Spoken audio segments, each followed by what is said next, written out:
Hey, everybody, welcome. We are going to have a great conversation tonight about some very, very important developments. We are in very, very, very interesting times, to say the least. So thank you all for being here. Let's Spoken of the American century. I say that the century on which we are entering can be and must be the century of the common man. A radical redistribution of economic power. I mean, we know that racism is just it's a byproduct of capitalism. Everything would be all right if everything was put back in the hands of the people. We need a government that will make sure Americans are taken care of and organize the economy to serve the people, not the profits of a wealthy few.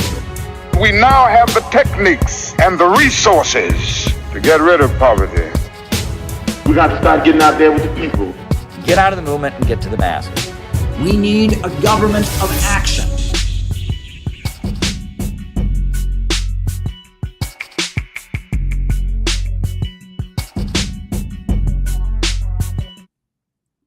All right, everybody. All right. We are in some interesting times here. We're having a great stream tonight. So I've got a few things that I obviously want to say about what's going on. Few slides to show you and all of that. We'll do our roll call after that, like we always do. Then I'll answer any questions that people send in. If you want to send in a question, you can do it as a Rumble rant on the Rumble, or you can Cash App me at CalebMoppin22. Either way, your questions can be sent. I'm probably gonna open it up. I think I'll open up the stream. If anyone wants to hop on in the second half, I think I'll open it up for anyone who wants to come on and talk. That's the way we'll do things. So yeah, send any questions you've got. They'll be in the second half of the show after we do the roll call. I'll do my best to answer them.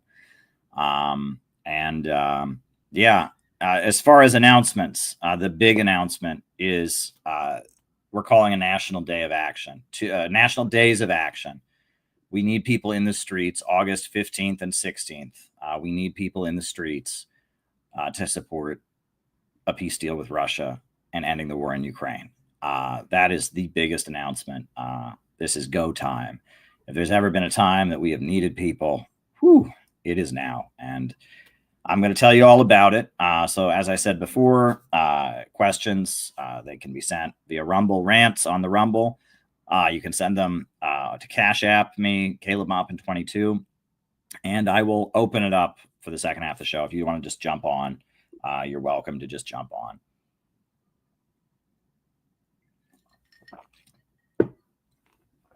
on. Friends, we live in some very, very exciting times where the state of the world changes very, very quickly. As of now, it appears that there will be a meeting between the Russian president and the American president. And that meeting is going to take place a week from yesterday, Friday, August 15th. And that meeting will take place in the U.S. state of Alaska. This is very, very, very big. And the understanding is that the Russian government and the American government have reached an agreement regarding an end to the Ukraine war, an agreement that is acceptable to Russia, an agreement that would involve an immediate end to hostilities in Ukraine, reestablishment of full diplomatic relations between the United States and Russia, lifting of sanctions that were placed on Russia. This is very, very big. And it's really, really important, not just for Ukraine, not just for Russia. It's really, really important for the future of America. And that's what I'm going to try and get folks to understand on this stream. That's what I'm going to try to spend my opening remarks getting people to understand. The world in which we live in right now could dramatically change as a result of what happens within the next few days. And that is why we absolutely need to get as many people out in the streets supporting the peace deal as possible. Already, Zelensky and the NATO countries are screaming They want to prevent peace from breaking out. They are committed to maintaining the status quo of war. And what we do and the actions we take could really determine the future of our country for the next century. I mean, this is big. So this is our country. This is a map where America is in the center. And as you can see, we are right in the middle between the Atlantic and the Pacific. Across the Atlantic are the European colonial powers, and across the Pacific is Russia, China, North Korea, the East. And America sits between them. And Alaska, the U.S. state where the meeting between the Russian president and the American president is set to take place, is as far east as you can get and be in the continental United States. I guess maybe, you could be in the Pacific Ocean, you could be in Hawaii, but Alaska is right there, very, very, very close to Russia. And the fact that the meeting is happening there, it was originally going to happen in the United Arab Emirates, Abu Dhabi, or Dubai. Now the meeting is set to happen in Alaska. This is very, very big. The Russian president has not entered the United States since 2015. In 2015, the Russian president came to the UN and he gave a speech about George Soros and spreading chaos and instability and the aftermath of the Arab Spring. A very powerful speech from the United Nations platform calling out how the United States was spreading chaos and instability around the world. And since then, the Russian president has not felt it was safe to come and speak before the United Nations and to enter the U.S. territory. But he will be entering U.S. territory on Friday, and he will be going to Alaska. And this is a very, very big deal. This is very, very big. And I'm going to try to get you to understand why this is so big. We're going to talk about a couple things. The world as we know it, the global economic system, emerged as a result of this. It emerged as a result of colonialism. As the feudal system in Europe was declining, as you had a new class of merchants that emerged within the various feudal countries, Spain and France and Britain and Italy, they began seizing territory in South America, in Africa, and in Asia. And by seizing territory, seizing people as slaves, seizing land and seizing raw materials, enough wealth was generated in the Western European countries to lay the basis for the new economic system to emerge. And that system that emerged from colonialism, and with the enough wealth and productivity existing in Europe to lay the basis for a higher economic mode of production, that mode of production that emerged was called capitalism. And that is the system we currently live under. Capitalism is production organized for profit. And it was only through the colonization and the brutal exploitation of the colonized countries of the world, through the seizing of raw materials, through the genocide of indigenous people, through the enslavement of people in their millions. It's only through all of this plunder that enough productivity and enough economic development was achieved in the Western countries to lay the basis for the modern capitalist system. The first people that were plundered were the people living in Europe. It was the peasants that were driven off their land in mass, the enclosure movement, primitive accumulation, throwing the peasants off the feudal commons. And after they threw the peasants off the land and made them renters, and after they began killing excess people for the crime of being homeless, the crime of being vagabonds, and after they turned the land of Europe into private property, and the kings and nobles were actively being replaced by private owners, after that, the Western economic system emerged. And at first, in the places that were being colonized, there was a level of development that took place. But that soon changed. And by the 1890s, the big corporations based in Britain, France, Germany, and the United States, they eventually moved into a monopolistic stage. Capitalism has grown into a world system of colonial oppression and the financial strangulation of the overwhelming majority of the population of the world by a handful of, quote, advanced countries. This booty is shared between 2 or 3 powerful world plunderers, armed to the teeth, America, Great Britain, and Japan, who are drawing the whole world into a war over the division of their booty.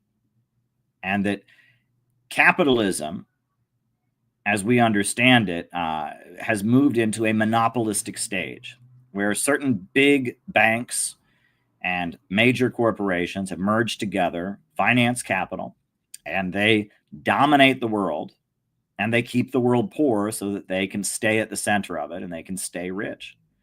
Imperialism is about holding back economic development in the colonized world and keeping countries poor.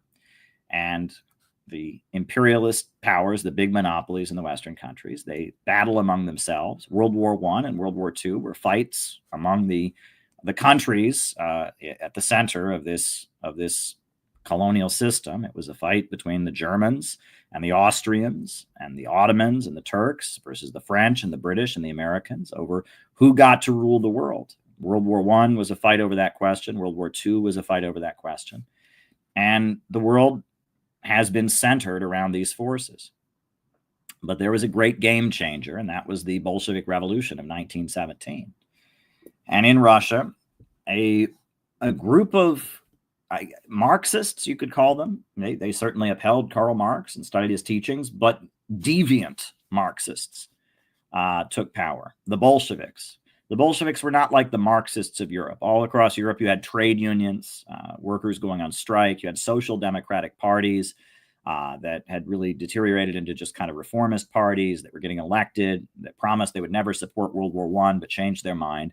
But in Russia, there was a group, a sect called the Bolsheviks. And they were the party of new type. And they were a group that had a unique understanding of how capitalism had developed into this new stage of imperialism. They had a new form of organization that they had created called the Party of New Type, or Democratic Centralism, a very highly disciplined organization that functioned almost like a monastic religious order rather than a political party.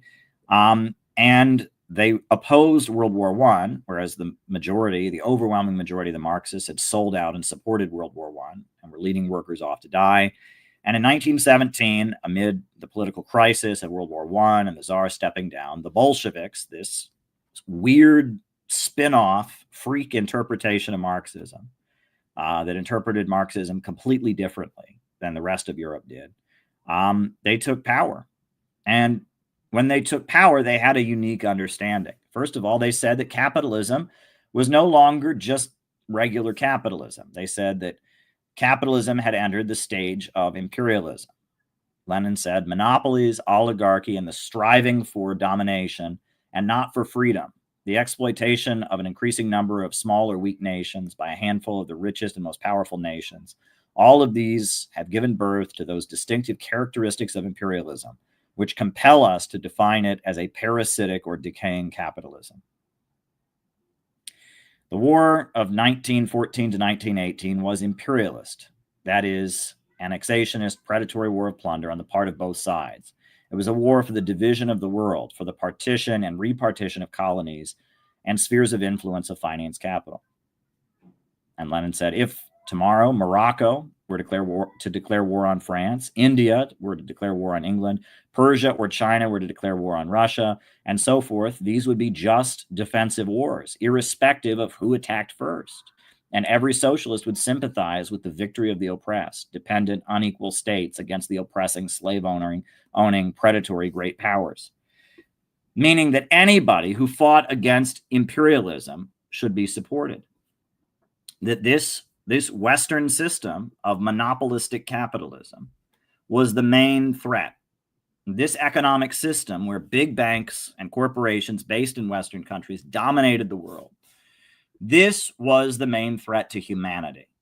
And the Russian Revolution was led by a group of people who said, no, we're not fighting for the workers against the bosses. We are fighting to free the world from capitalism that has grown into a system of colonial oppression and the financial strangulation of the overwhelming majority of the world. Right? That they were fighting against the Western colonial world order, where big bankers and big monopolies in Western countries kept the world poor in order to keep themselves rich. That's what they were fighting against. And when the Russian Revolution was successful, one of the first things they did is they had the Congress of the Peoples of the East. And they said, we will support anyone who fights the British Empire. And the Emir of Afghanistan was a deeply conservative Muslim, an authoritarian monarchist, and he was fighting the British Empire. So the Bolsheviks supported him because anyone fighting imperialism was to be supported. And the Bolsheviks supported the Egyptian merchants of Egypt who rose up against the British. Even though the British government was led by socialists in the Labour Party, didn't matter. Didn't matter because the British Empire was one of the main enforcers of this colonial system, this imperialist system, and the Egyptians fighting against it were progressive. And as a result of Russia breaking out of the Western imperialist system and charting its own course of development, it was able to rapidly industrialize and become a superpower. And it became the first country to industrialize not as a part of the Western system. And that had never happened before. All throughout history, all the countries that had industrialized had done so as part of the Western system under the domination of Wall Street banks, etc. Russia became an industrial power and a global superpower without colonialism, without being part of imperialism. They built themselves up with 5-year economic plans. They brought in engineers and scientists from the Western countries, from General Electric, from Ford Motor Company, the Koch brothers. Their father, Fred Koch, was a chemist. They brought him in to run the oil industry, and they organized 5-year economic plans. And with their 5-year economic plans, they were able to make Russia and the Soviet Union, the surrounding countries, they were able to make them a strong country without impoverishing all the countries around them. And that has never happened before. Never before had a country been able to build itself up into being a superpower without colonizing and oppressing people. But the Soviet Union showed that it was possible with a planned economy. I'll show you a video here. This is a, let me see if I can find, this is a video about how with a planned economy, the Soviet Union built itself up. Now, it doesn't mean it was perfect. There was certainly plenty of hardship. These were hard years, but they did it without the international slave trade, without colonizing and oppressing people. They were able to make themselves a rich, prosperous, strong country without making anyone else poor in the process. That had never happened before. Watch. To produce engineers and technicians for the new society, training was expanded. And the communists said women should have equality with men, with equal pay. Ella Shishtir was one of a new generation of women. Когда Ленин сказал, стране нужна электрификация, а коммунизм это советская... When Lenin said that communism is Soviet power plus electrification, I decided that I should become an electrical engineer, that was my holy duty. And I didn't want to just draw up plans, I wanted to build an electric power station. That was my mission, and I achieved it. The revolution gave me the right to feel equal to any man. It gave me the right to work, to study what I wanted to study.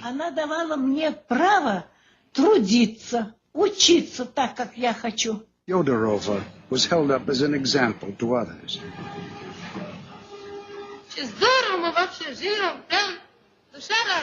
We live so well. Our hearts are so joyful. In no other country are there such happy young people as us. We're the happiest young people. And on behalf of all young people, I want to thank our party and our dear comrade Stalin for this joy that we have.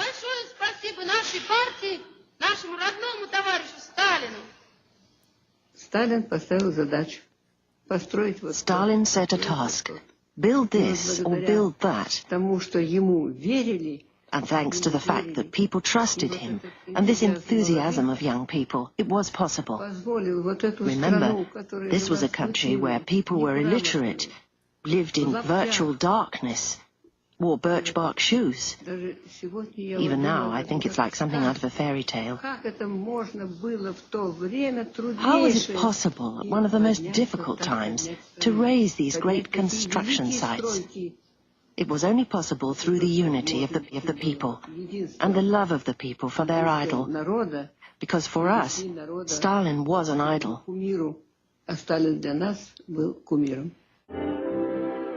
Teams of young activists were sent to the country.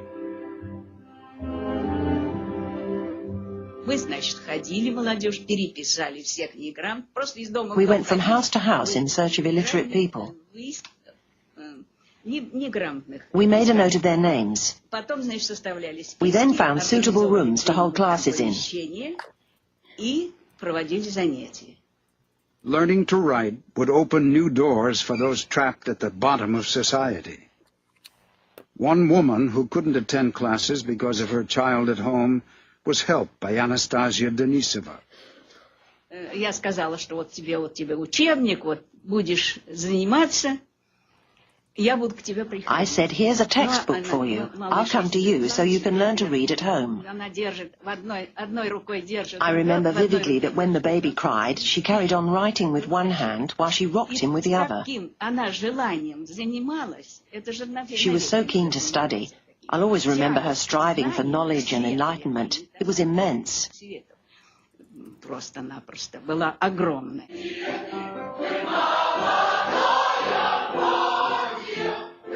For Valentina Mikova and Mikhail Arkhipov, these were the most fulfilling days of their lives.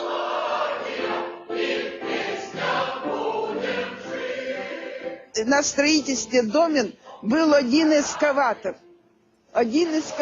И то плохой. There was one excavator at the blast furnace building site, and it wasn't always reliable.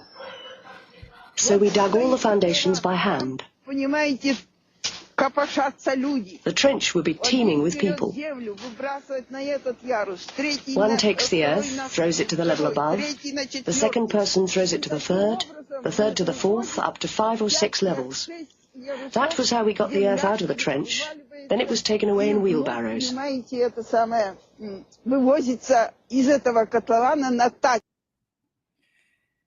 And they built their country up without colonialism, without imperialism, without making anyone poor in the process. They built their country up, and they helped other countries in the process.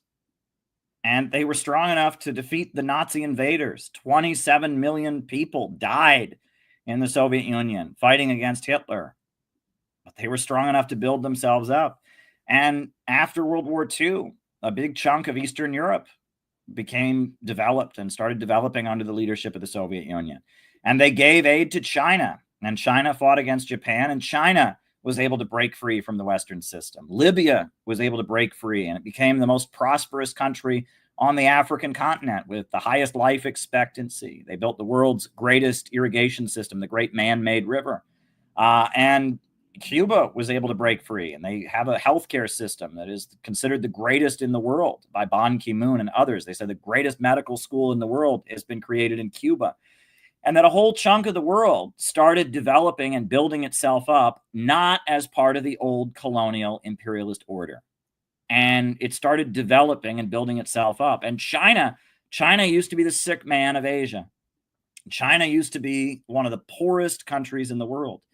And China broke free. They had a revolution led by the Communist Party.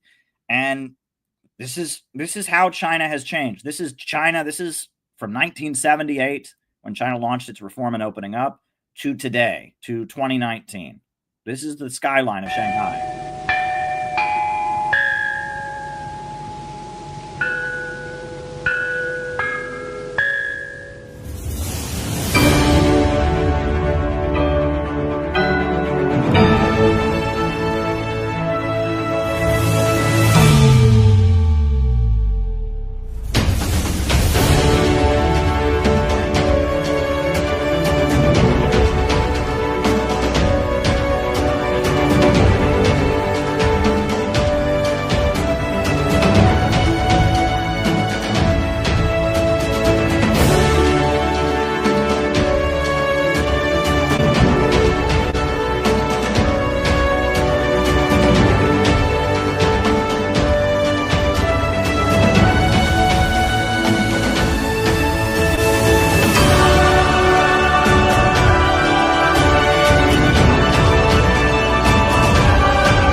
Yeah, Shanghai, when it was under the British free trade system, after the British waged their opium wars to force them to be part of the Western colonial economy, it was one of the poorest places in the world. It was a center of child prostitution when it was part of this system, when it was kept in poverty, when the bulk of the population were illiterate and the life expectancy was very low.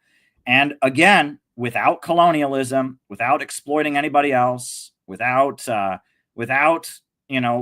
any kind of, seizing territory, no slavery, no genocide of native peoples, they were able to build themselves up into a modern country. And they have bent over backwards to tell you that these governments are somehow, the same as the Western colonial system. Tibet has always been part of China. This part of China since before Christopher Columbus ever came to the New World. But they try to tell you, well, that was colonialism. No, it wasn't. And in fact, they've modernized and built up Tibet, and they've done a lot to promote Tibetan culture. And there's no colonialism. There's no international slave trade. There weren't people being dragged from Africa as slaves to build this. They built themselves up of their own power, right? Of their own strength with a planned economy. They brought in foreign investment. They have 5-year economic plans. And just like Russia, they built themselves up. And, the Soviet Union fell. The Soviet model, the way of doing things, has its problems. And China was able to adjust the Soviet model, including a market sector, including foreign investment. And they still have an economy that is planned. And they still have a communist party that is in leadership, and they still prioritize development and have a state that plans production. It's not the old Soviet system. And the Soviet Union, the fall of the Soviet Union was a devastating blow. But Russia was able to restore itself after the fall of the Soviet Union. Putin took power, and he put oil and gas under state ownership. And now there is a whole new world that has emerged as a result of the struggle against colonialism. And that new world that is rising in the East, it is the Belt and Road Initiative of China. It is the Eurasian Economic Union of Russia. It is the China-Pakistan Economic Corridor. It is a whole new world that has emerged as a result of anti-colonial revolutions. There are countries all across the African continent that are building themselves up with Chinese support, with Russian support. There's the government of Ibrahim Traoré in Burkina Faso that is building itself up and having an agricultural boom. There's the government of Nicaragua that has, with its poverty alleviation program, lifted millions of people out of poverty. There's every corner of the world. We're seeing this whole new economy emerging. And what has been the response of the leaders of this old world? What is the response of the Atlanticists, the British Empire, of Wall Street, London? What is their response? Their response has been to go to war with this new economy. And, millions of people were killed in Vietnam to try and keep Vietnam under Western domination. But the Vietnamese people won. And as a result, Vietnam now has one of the strongest economies in the world. It's lifted millions of people up out of poverty. Millions of people were killed on the Korean Peninsula. And it was horrendous. And the Korean Peninsula remains divided. There was an ugly coup in 1965 in Indonesia, that killed, 500,000 people in Indonesia. There have been bloody coups and genocides, etc. But this new world, this new economy just keeps rising.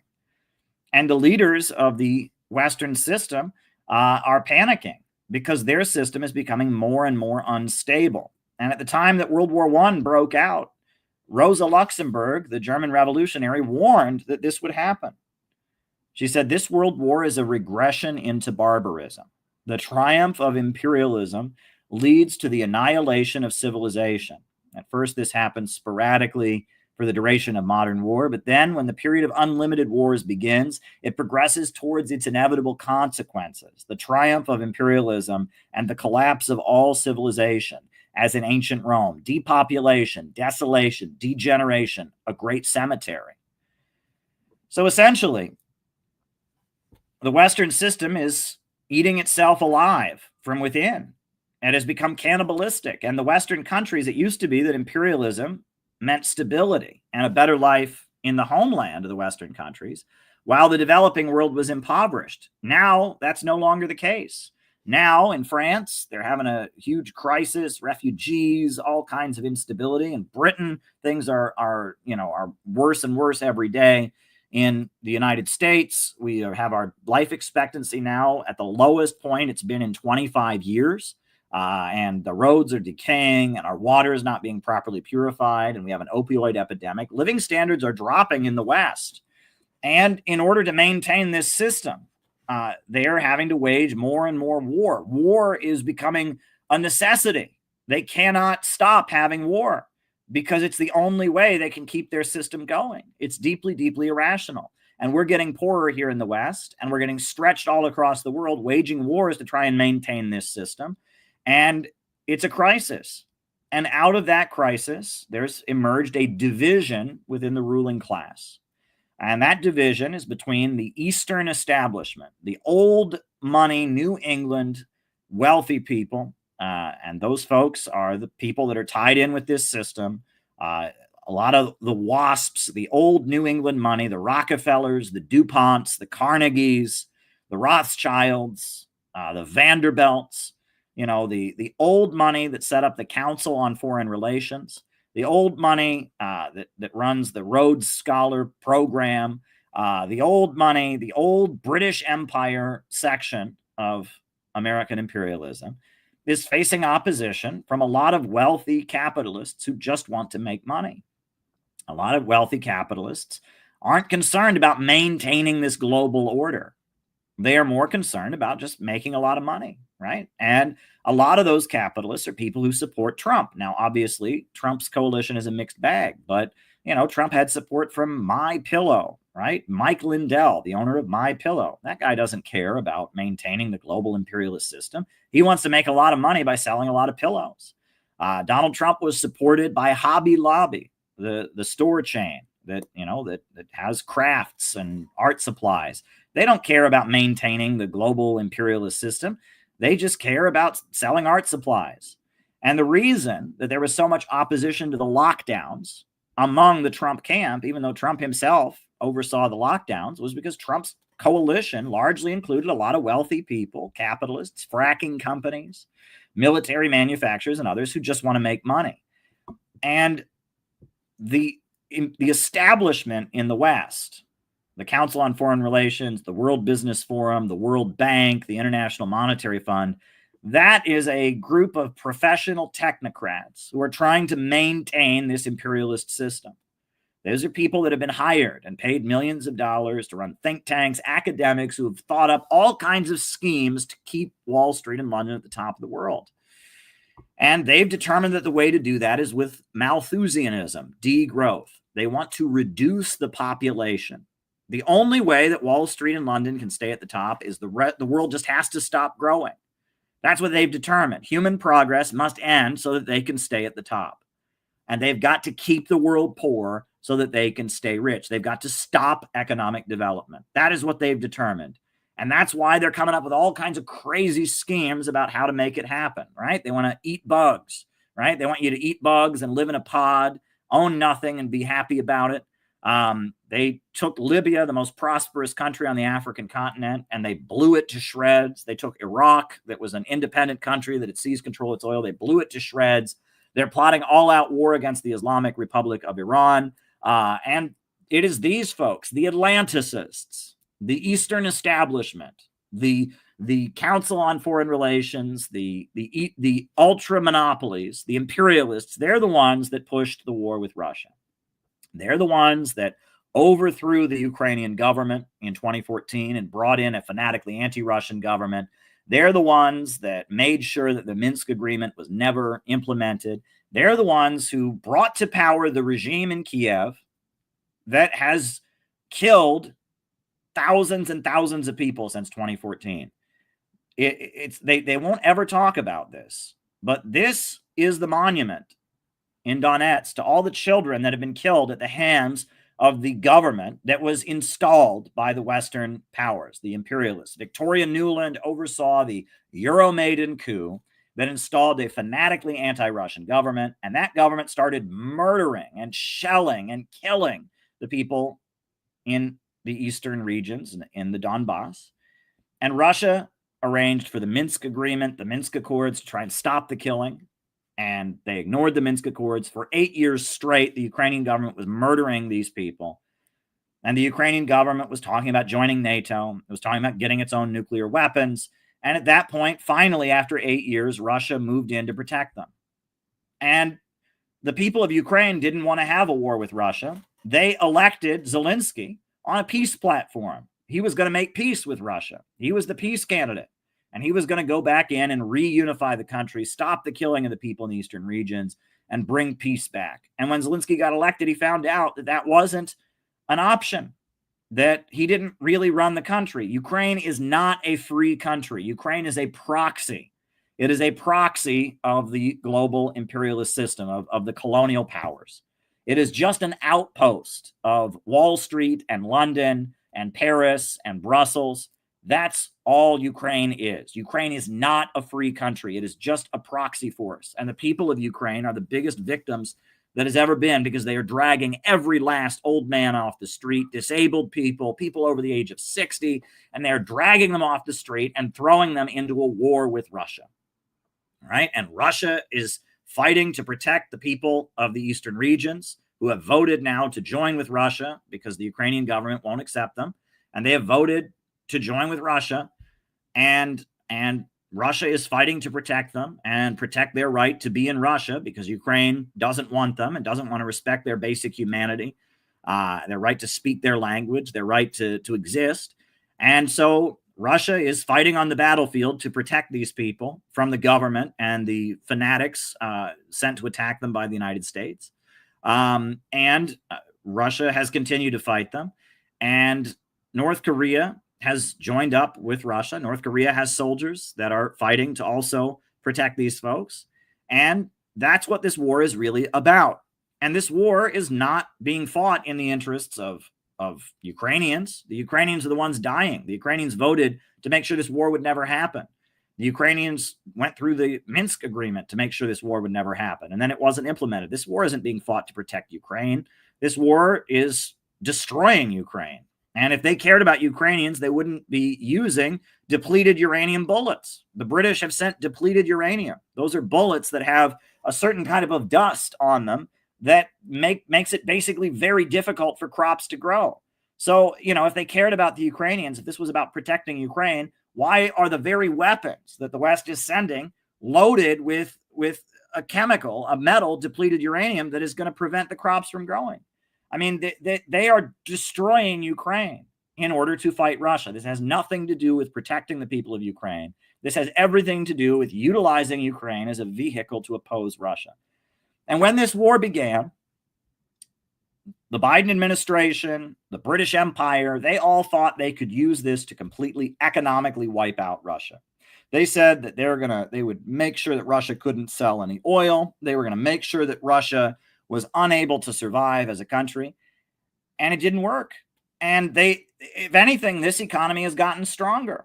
And Russia and India are very close. Russia and China are very close. And Saudi Arabia was asked by the United States to join their crusade against Russia, and they wouldn't do it. And actually, Russia's economy has kept growing amid this all-out fight against them by the United States. So Russia is getting stronger as a country economically. And so there is a division within our American elite, right? Some, I would say the majority of the people in the intelligence agencies, the majority of the people in the FBI and the CIA, they want to continue the war against Russia at all costs. They are people that have been trained by the Council on Foreign Relations, people that have been trained by the Ford Foundation and all the Wall Street think tanks, and they're thinking about how this economy must be destroyed at all costs to maintain the rule of Wall Street. And so they are determined to keep this war against Russia going. However, Donald Trump has in his coalition a number of different people that, for a number of different reasons, don't want to do that. And some of them are people that realize, you know what, America could make a lot more money if we got in on the action. And it's very interesting. There's a book that describes the division in the American elite. And the book is called The Yankee and Cowboy War. And why is it called The Yankee and Cowboy War? By Carl Oglesby. Because it is in New England. in Wall Street, in London, at Harvard and Yale and Columbia. That is where the foreign policy establishment of the United States is headquartered. But it's in the West.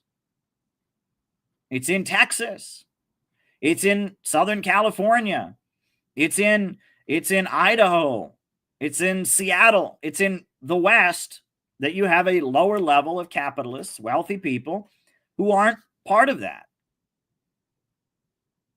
And right now, there's a division among the American elite. Do we keep trying to crush Russia at all costs to preserve the colonial global system? Or do we try to get America to make money by having at least one foot and being somewhat economically tied to Russia, China, Iran, Venezuela, etc.? That is the division among the American elite. It's not a question of capitalism or socialism. It's not a question of woke versus MAGA. There's one section of the American elite that says we must do everything possible to maintain this system. That means Malthusianism. That means lockdowns. That means creating a low-wage police state here at home. And that means all-out war to destroy Russia. And there's another section of the American elite that says, you know what? If we can make more money trading with this new world, trading with the BRICS countries, let's do it. That's the divide. And really, it's a divide about, will America continue to be tied in primarily with NATO, with the colonial system, or will America pivot towards the East? Will we pivot closer to Russia, closer to China, closer toward Mongolia, closer toward North Korea, closer towards, will we pivot eastward?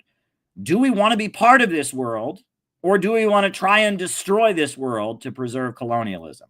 That is the divide among the elite. And it's not a solid divide. There are plenty of people in Trump's camp who want to destroy this economy. And there are plenty of people, in the global think tanks that are maybe a little bit more realistic and want to be long-term and sneaky. But really, that's the division. Does America go east or west? That's the divide. Do we pivot toward Asia, or do we stick and solidify our relationship with Europe?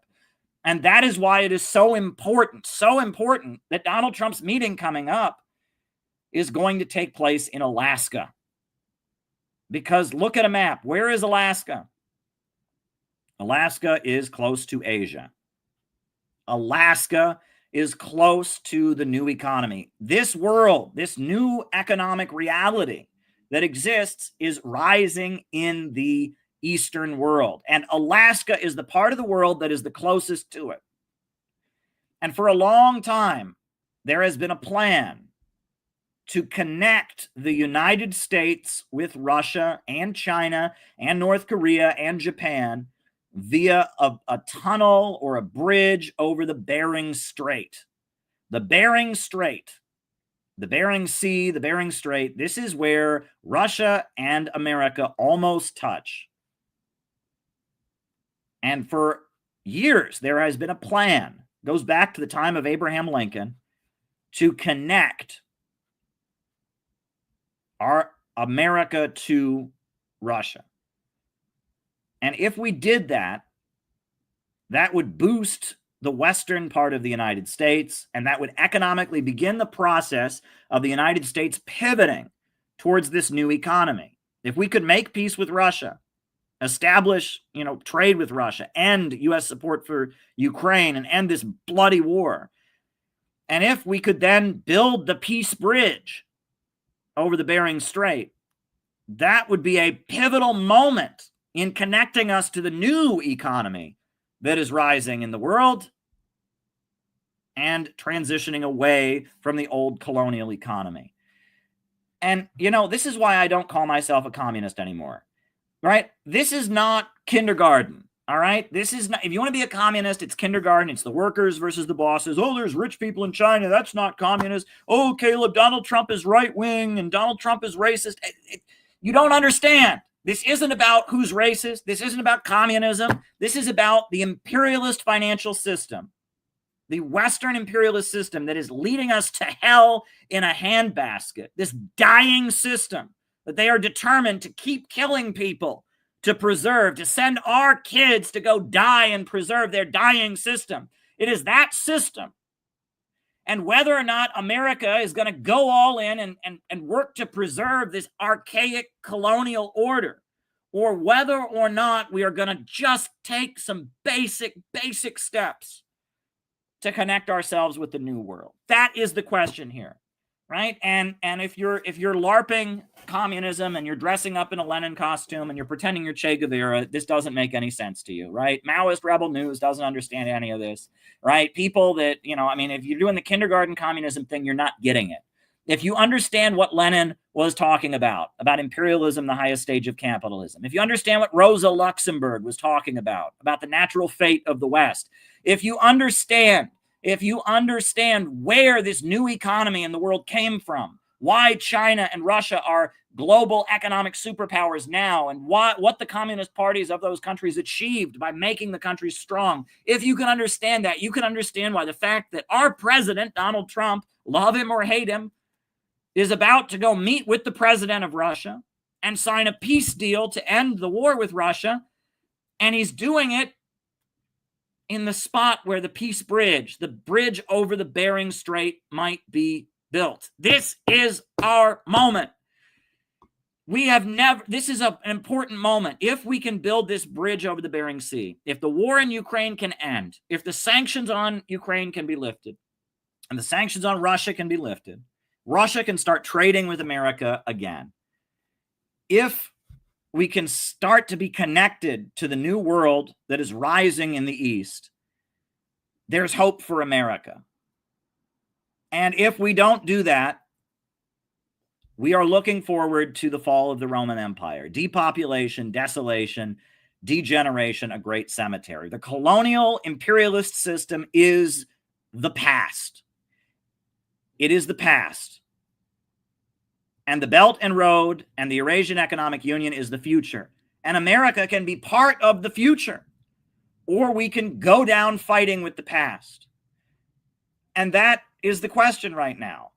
And the fact that our president is about to meet with the leader of Russia in Alaska, this is so, so important.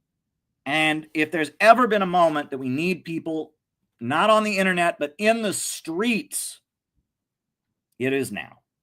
We need you to hit the streets.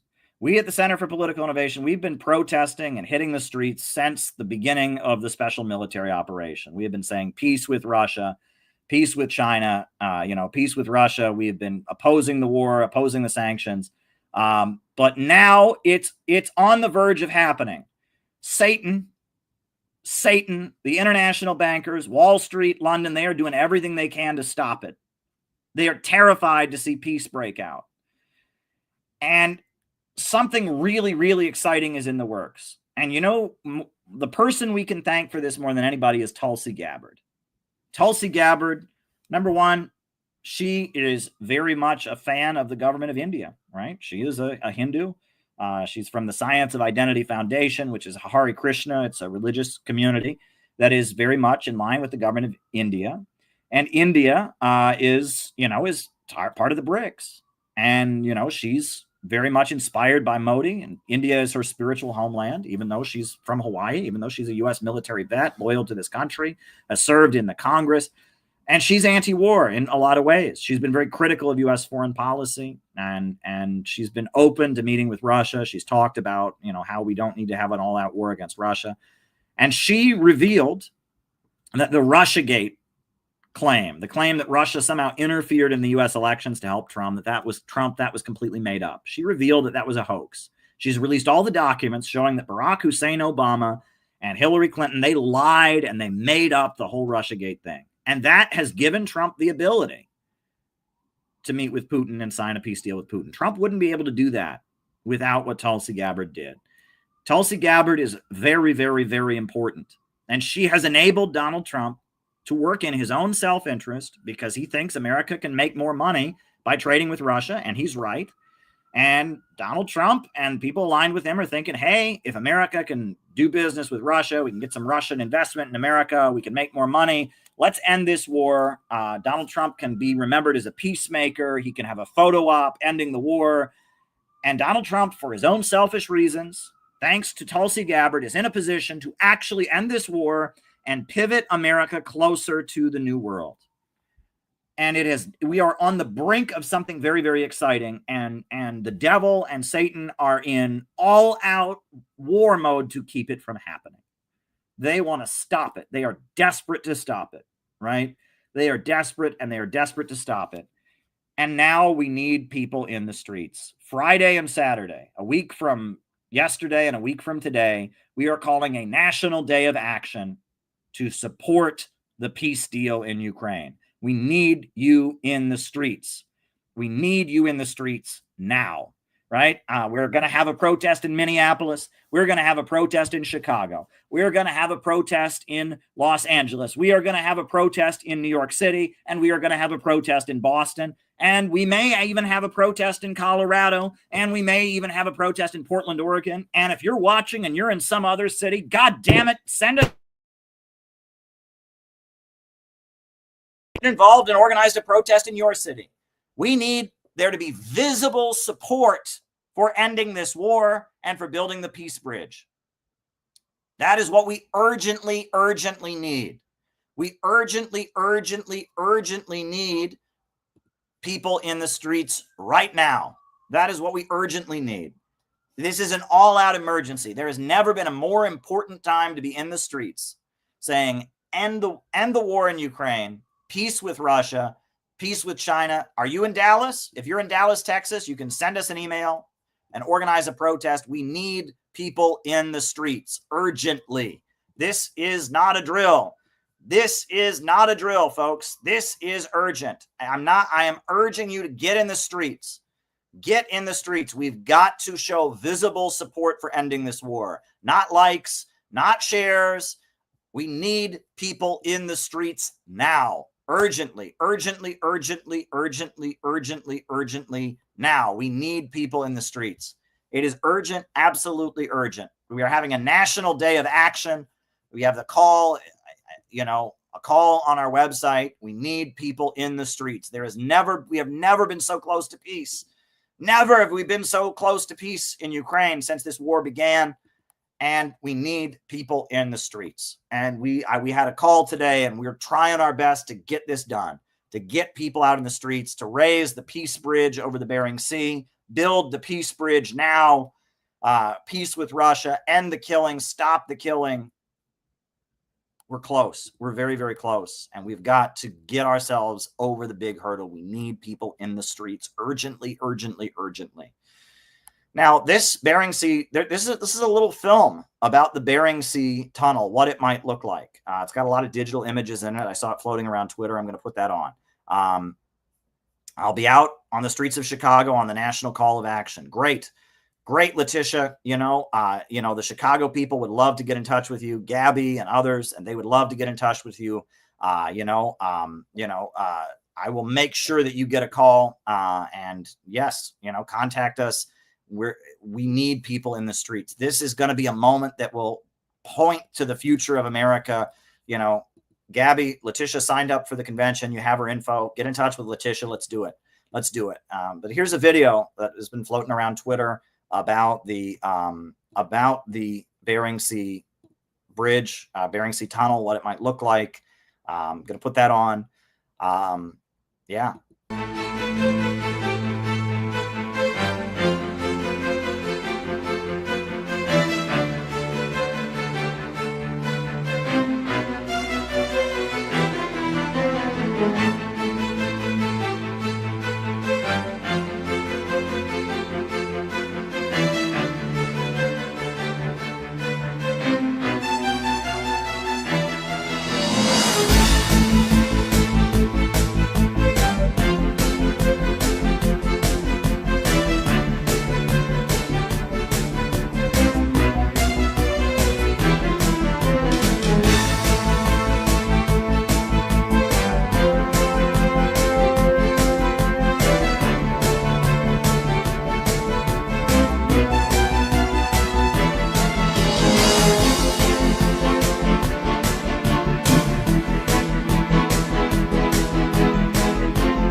Yeah.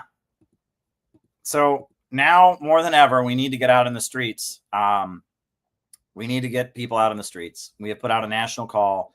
We're going to have people out in the streets on Friday and on Saturday. We're mobilizing our organization. We need you to join us. So join the Center for Political Innovation or contact us. There's an email, that we're using specifically for inquiries related to this. You can contact us if you want to get involved in the actions. We're reaching out to all our allies, and we're doing this. We need to be in the streets. This is the moment. If there's going to be peace in Ukraine, there's going to be a new economy in the world. Now is the time. We have got to be in the streets to support it. So on that note, folks, we're going to do the roll call, and then I'll answer questions, and I think I'll open the phone lines. Anyone can jump on and talk if they want, about anything, really. I must admit, I'm kind of like a deer in the headlights with all of this. I knew we would I hoped Donald Trump was sincere. And Ryan in Kansas City, Auckland in New Zealand. I knew what Tulsi Gabbard, had talked about. And I was, it's been a big disappointment from the Trump administration so far, but I was really, really hoping that something good might happen. And this is our chance. Alex in Brazil, names and locations. I will call you all out as I see you. Names and locations. Charles in Brooklyn. Charles, are you in touch with us? Send us an email and we can get you to the rally on Friday. We're doing here in New York. Benson in North Carolina. Jacob in Wisconsin. Kew Gardens, New York. If you want to get involved, send us an email. We're having a rally in New York. JT24 in Mississippi. Names and locations. Who is with us tonight? Names and locations. Who is with us? Gabby in Chicago. JT24 in Mississippi. Cool Friday. Briggy in Pennsylvania. Shout out to you, Briggy, and thank you for everything you've done and you continue to do for our organization. You're a beloved member. John in Maspeth. Thank you, John. Names and locations, folks. Names and locations. I will call you all out as I see you. Names and locations. Who is with us? Names and locations. Who is with us? Names and locations. Who is with us? Who is with us tonight? Names and locations. Who is with us?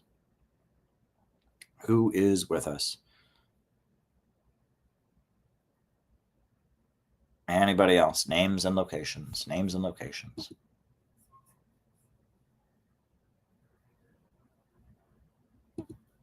Scott in Maryland. Good to have you with us, Scott. Good to have you with us. Good to have you with us.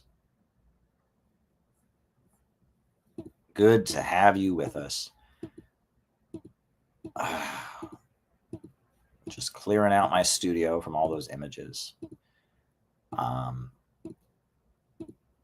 Look, having small rallies is very important. People around the world need to see that there is visible support for this peace deal.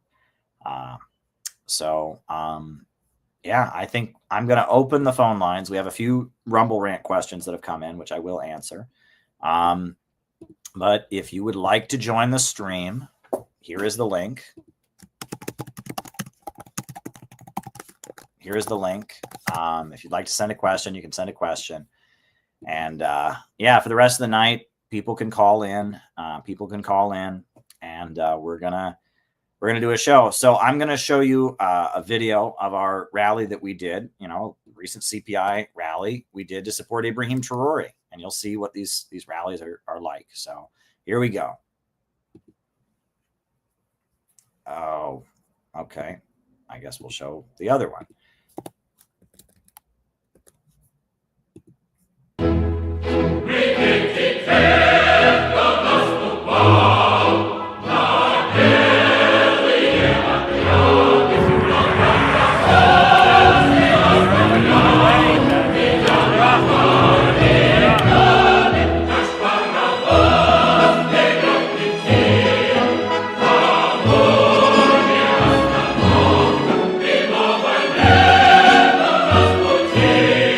In Rockford, Illinois, and we're here to say that Ibrahim Traoré is right and AFRICOM is wrong. Hands off Traoré! Hands off Africa! Hands off Traoré! Hands off Africa! Hands off Traoré! Hands off Africa! Hands off Traoré! Today we're speaking about Ibrahim Traoré, all the good things he has done. He is actually a leader that's provided true inspiration, not just for his people of Burkina Faso, but for everyone around the world. Are in the belly of what is happening around the world. We get up, we go to work, we go home, we get online.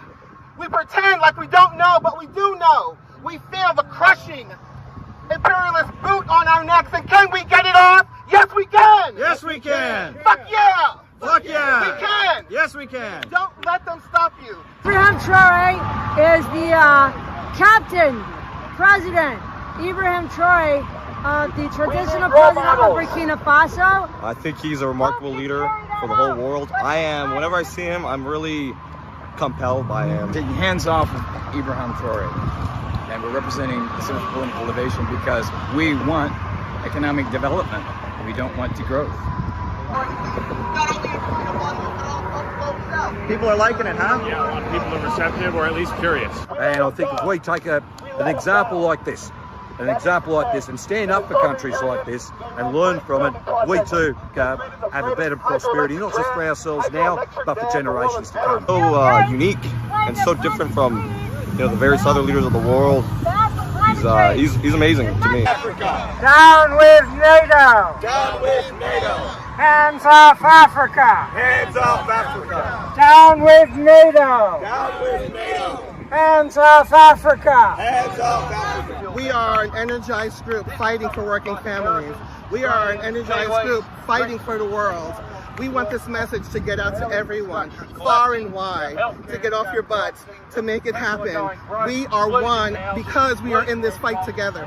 We've got Africa's Flame, the Ibrahim Traoré, the current president of Burkina Faso, who's doing beautiful, amazing things, building up the country for his people. They kicked out the French. They formed an alliance with Mali and Niger.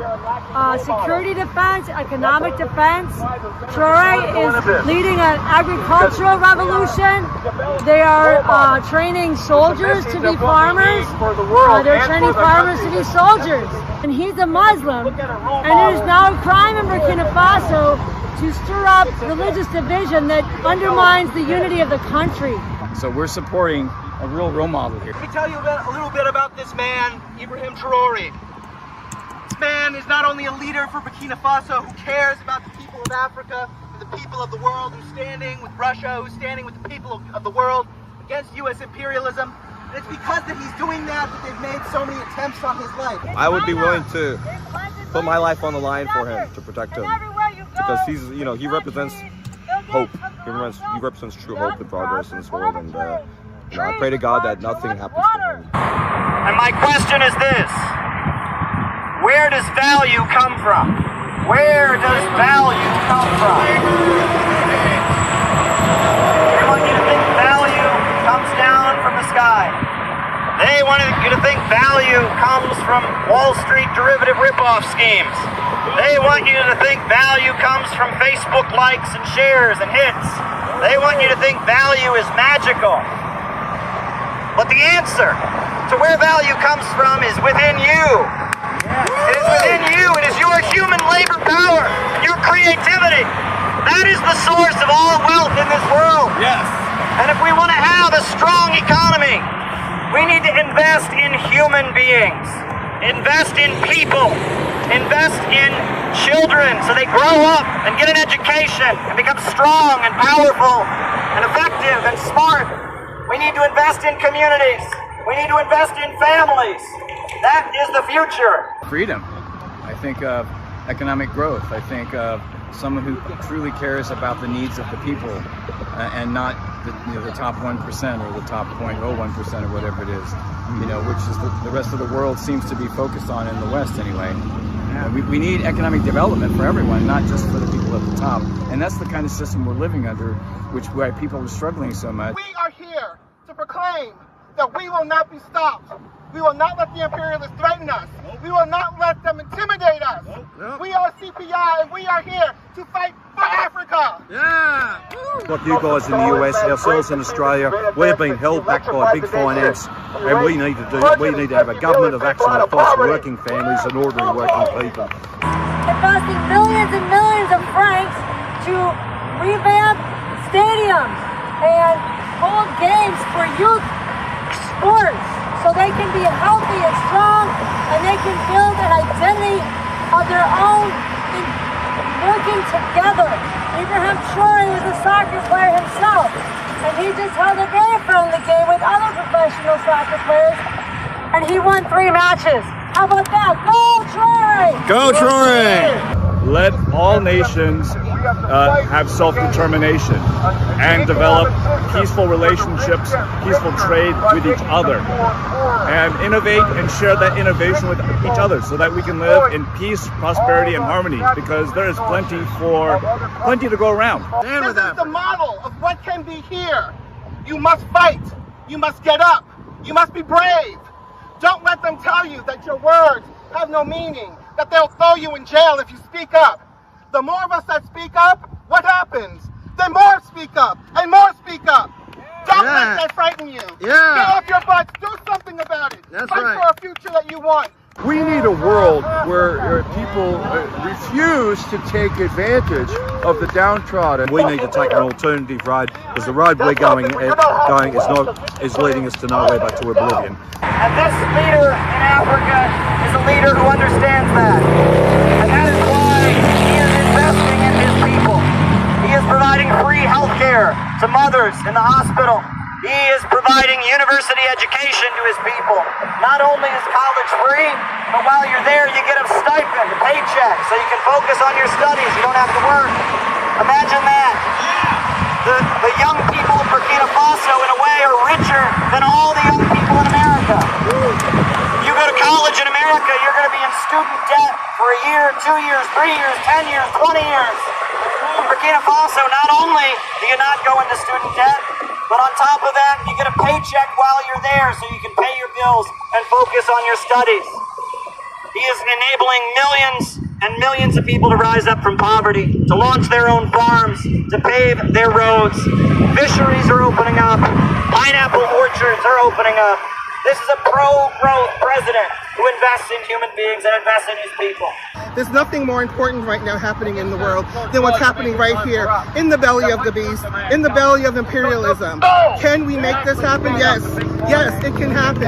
What we need is a win-win situation where we can find an economic system where deals or contracts whereby what makes America prosper also makes our trading prosper. Better world is possible, but understand, if we don't believe that, if we listen to those who tell us that nothing is possible, then that's what we will get. We will get nothing. Hands off Africa! Hands off Africa! Hands off Africa! What can I say about imperialism, other than the fact that it is a crushing force that is now taking its way from the tentacles of the United States and around the world, sucking the resources from other countries, impoverishing them, degrowing them, crushing them, making sure that they can't become everything that they have dreamt of being. Organizations such as the Center for Political Innovation is critical to spreading the awareness, the knowledge of leaders such as Ibrahim Traoré. And right now we don't have a government that invests in people.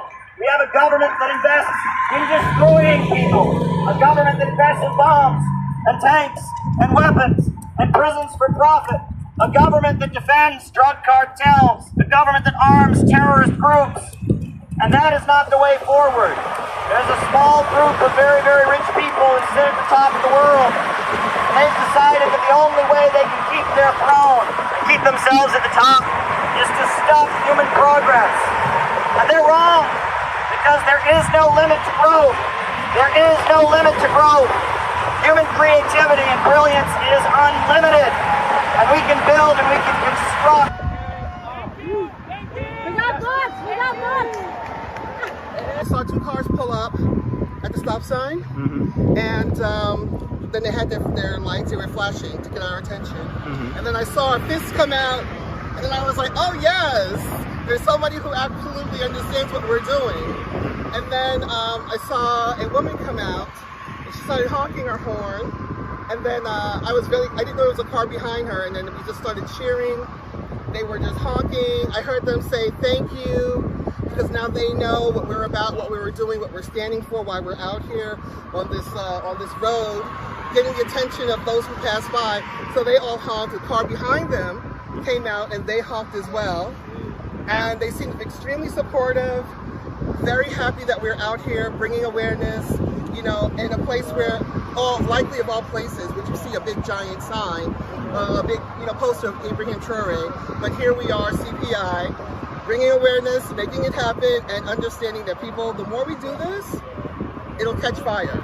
Indeed. And it seems as though it already has. I think, yeah, there's been a number of people that have positive reactions to our rally, to the banner, to our chants, to our speeches. We will march together, we will fight together, no matter who you are, no matter what political persuasion, no matter what race, because we are all here fighting a class struggle that is more than the sum of its parts. We are one. But I think if we're getting positive reactions like that out here, that's a very good sign. And it's a sign of progress, and it's a sign that people are starting to wake up. Ibrahim Traoré is working with Russia ban! Russia ban! Oh my God, Russia ban! No, Ibrahim Traoré went to the 80th anniversary of the end of World War II in Russia, and he got to see their equipment, and he got to see their spirit of unity and their spirit of cooperation, and how they were able to defeat fascism, which we've never forgiven them for. So, also, Ibrahim Traoré is investing in education for his students to go to Russia. And Russia has students coming to Burkina Faso so they can learn each other's culture and they can build peaceful nuclear energy. Yay! Peaceful nuclear energy. Peaceful nuclear energy.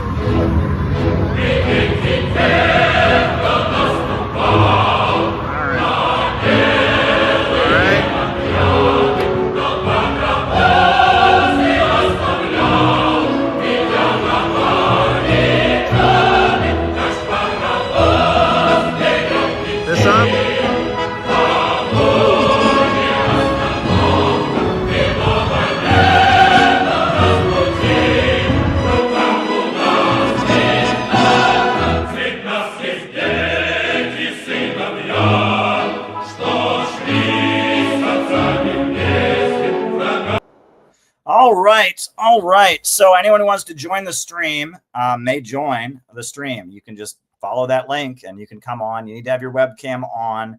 That is my rule, but the stream is open. Phone lines are open, as they say. If you want to come on and speak your piece, you're welcome to do so. In the meantime, I will start answering. We have a couple Rumble Rant questions. Now, the first one is Hempcar says the UN admitting targeted individuals are real. And he links to me.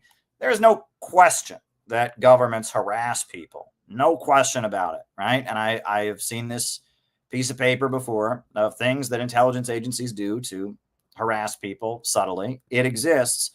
You know, I mean, I don't think anyone doubts that. And if you read the history of MK Ultra and all of that, sure, it goes on. However, there are a lot of communities on the internet of people that have maybe been subject to some harassment and have kind of gone over the top into a mental illness kind of place. And that is kind of often that might be the intent of these kinds of harassment campaigns, to drive the person over the edge. But yeah, I mean, you know, but, you know, no, I don't think anyone would deny that these things happen.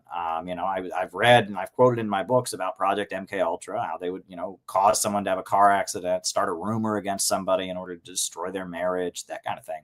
Yeah, I mean, that's, you know, they do these kind of psychological games. However, at the same time that they do these kind of psychological games, there are a lot of people that have kind of gone over the top, and maybe they have gone over the top in response to some genuine harassment that they faced, right? Maybe they were targeted, but then went over the top. It's very possible, you know, that's the old joke, right? Just because you're paranoid doesn't mean they aren't out to get you. Right. That's an old joke that people tell. And, you know, I mean, yeah, I mean, psychological operations do take place. I don't think anyone doubts that, Hempcar. But I do think we can agree that there are internet communities, et cetera, made up of people who, you know, feel that they are targeted, and it sets them off and puts them into a kind of a delusional place, which is unfortunate. And maybe that was the intent all along. I don't know. All right. Now, Briggy says, Funky Lollipop says, if China didn't open up, would it have fallen the way the Soviet Union did? I maintain yes. The Soviet Union would have fallen if it did not open up the way China did. In 1976, the year that Mao Zedong died, Zhou Enlai died, and his funeral turned into an anti-communist riot, where some of the professionals, the very people that were key in bringing down the Soviet Union, that kind of layer of people who felt stifled, skilled professionals, college professors, artists, engineers, those kind of people, went out and rioted after they attended the funeral of Zhou Enlai. And they viewed Zhou Enlai as the only one who could protect them against the Gang of Four.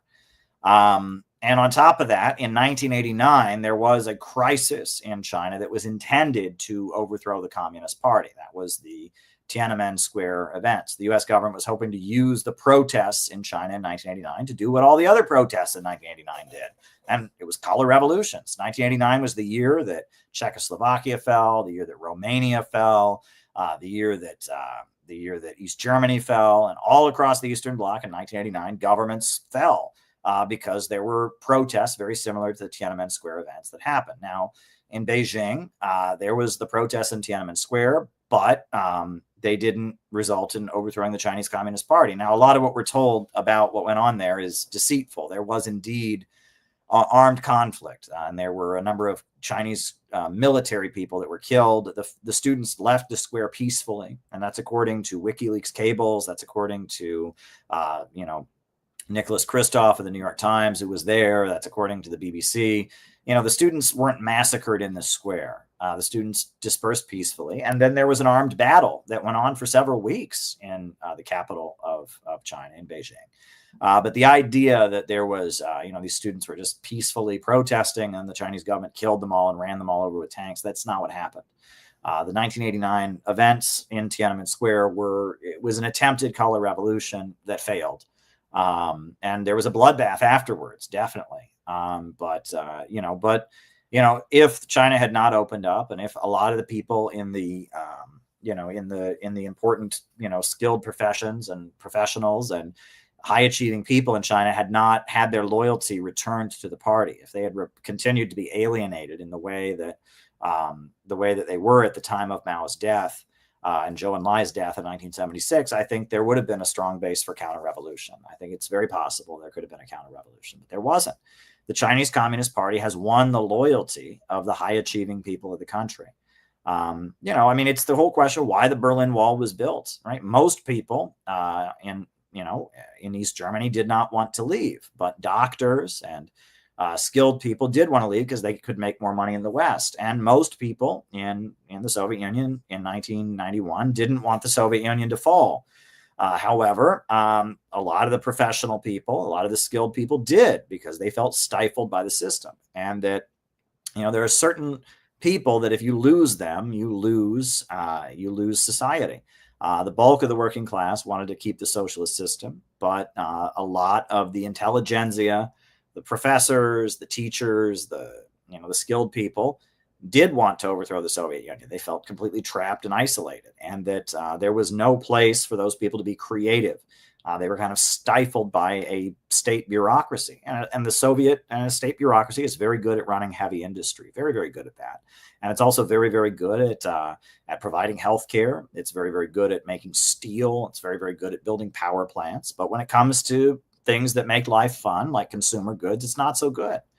And the idea that you can have complete state ownership of the things that make life fun, and you'd have to get permission, get the approval of some bureaucrat before you designed a new item of clothing. You'd have to get permission of some bureaucrat before you designed a new computer game. And they would determine what new items of clothing were distributed based on what some bureaucracy decided. That's not an efficient way of doing things. Socialism didn't fail. It was highly successful in building modern industrial countries. But once they get over that first hurdle, they build the power plants, they electrify, they wipe out illiteracy, they pave the roads. At that point, having total state ownership has its limitations.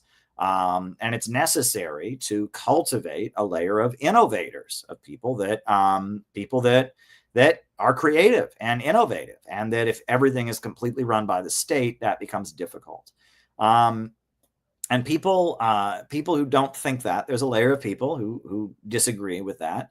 And I mean, I'll tell you, I discovered that, and I came to understand that by visiting the communist countries of the world and seeing how they see things.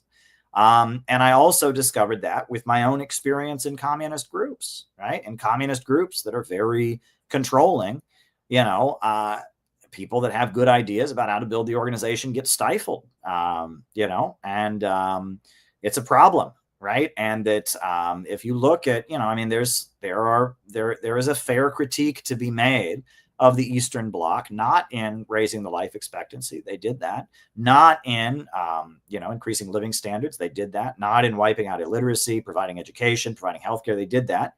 But what they didn't do was they didn't unleash creativity, because having a state bureaucracy run everything can be limiting. And that, Cuba today would like to be more like China. North Korea would like to be more like China and Vietnam, that you need an element of entrepreneurialism in an overall state planned economy. That is what I maintain. The difference between capitalism and socialism is not government ownership, right? That is a delusion. The difference between capitalism and socialism is are profits in command, or is there a state central plan ensuring long-term growth, right? Is the anarchy of production or the chaos of the market in command, or do you have unlimited human growth being organized by society? Are the means of production being forced to function in the interest of all society? Some of those means of production might be private. Some of those means of production might be public. Some of them might be cooperative. Some of them might be individual enterprises, but are they forced to work in accordance with an overall plan for the benefit of all society? That is the question. That is the question. So now I see someone has joined, but they have to turn their webcam on. I have to see a face. If you can turn your face on, I see Ketchup 24 Hours is the name. If you can turn your webcam on so I can see your face, I can bring you on. So I just need to see your face, and then I'll bring you on. But yeah, anybody else who wants to come on, the phone lines are open. The phone lines are open. So yeah, the person who came on, I will let you on if I can see your face. I need to see your face. That is my rule. I need to see your face.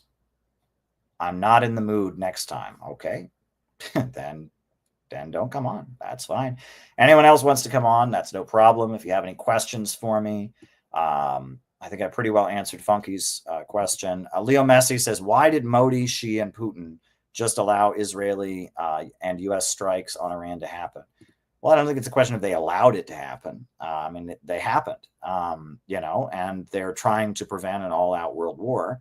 I don't think that they said, okay, go ahead. I mean, it's the USA did it without their approval. Russia and China strongly opposed that happening. But they also didn't want to go to war with the United States. They wanted to de-escalate the crisis as rapidly as they could. I think that was the case. If they had struck the United States in response, then we would have World War III, and that wouldn't be good. I mean, I think Russia and China, they moved as they did. Now, Modi is certainly not a fan of the Islamic Republic of Iran. Russia and China are very close to Iran. And India, I believe, does buy oil from Iran, but there are big disagreements between India and Iran. Iran supports Pakistan when it comes to the Kashmir territory. Iran and India, India, Modi's government, India is a Hindu country. Iran is a Muslim country, and there are big disagreements there. Pakistan did say they would use their nuclear arsenal to protect Iran. The United Nations certainly didn't, the UN Security Council certainly didn't approve the strikes on Iran. China said that the United States had crossed a red line with their strikes. Russia was certainly outraged about it and certainly spoke against it. And the United States is a very powerful country, and these other countries are trying to push back and operate in opposition to full-on U.S. power. But it's a challenge, right? And but I don't think that you could argue that somehow the strikes on Iran that Trump carried out were done with Russia or China's approval. In fact, I understand Russia played an important role in negotiations. Like, there weren't direct talks between Iran and the United States, but Russia was kind of acting in the middle, trying to de-escalate things, is my understanding of the situation. That is my understanding of the situation. So, yeah, anyone wants to jump on, feel free to jump on. The stream is open, stream is open.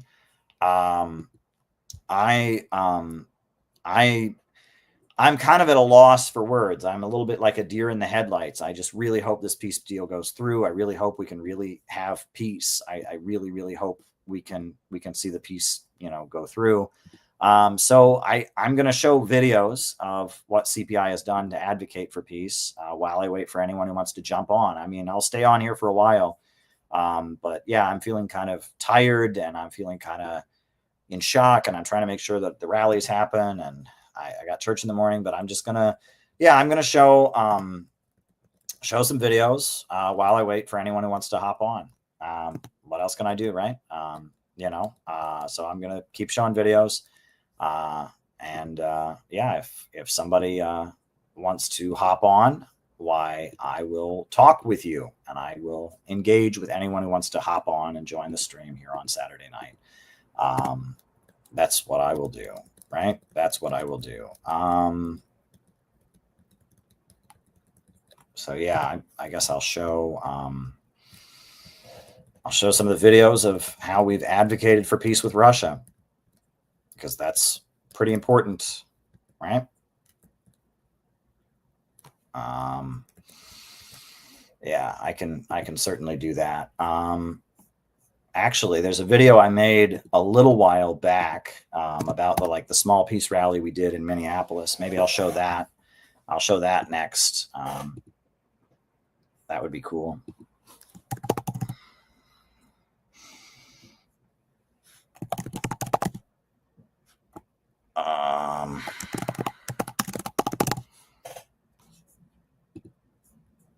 All right, here we go.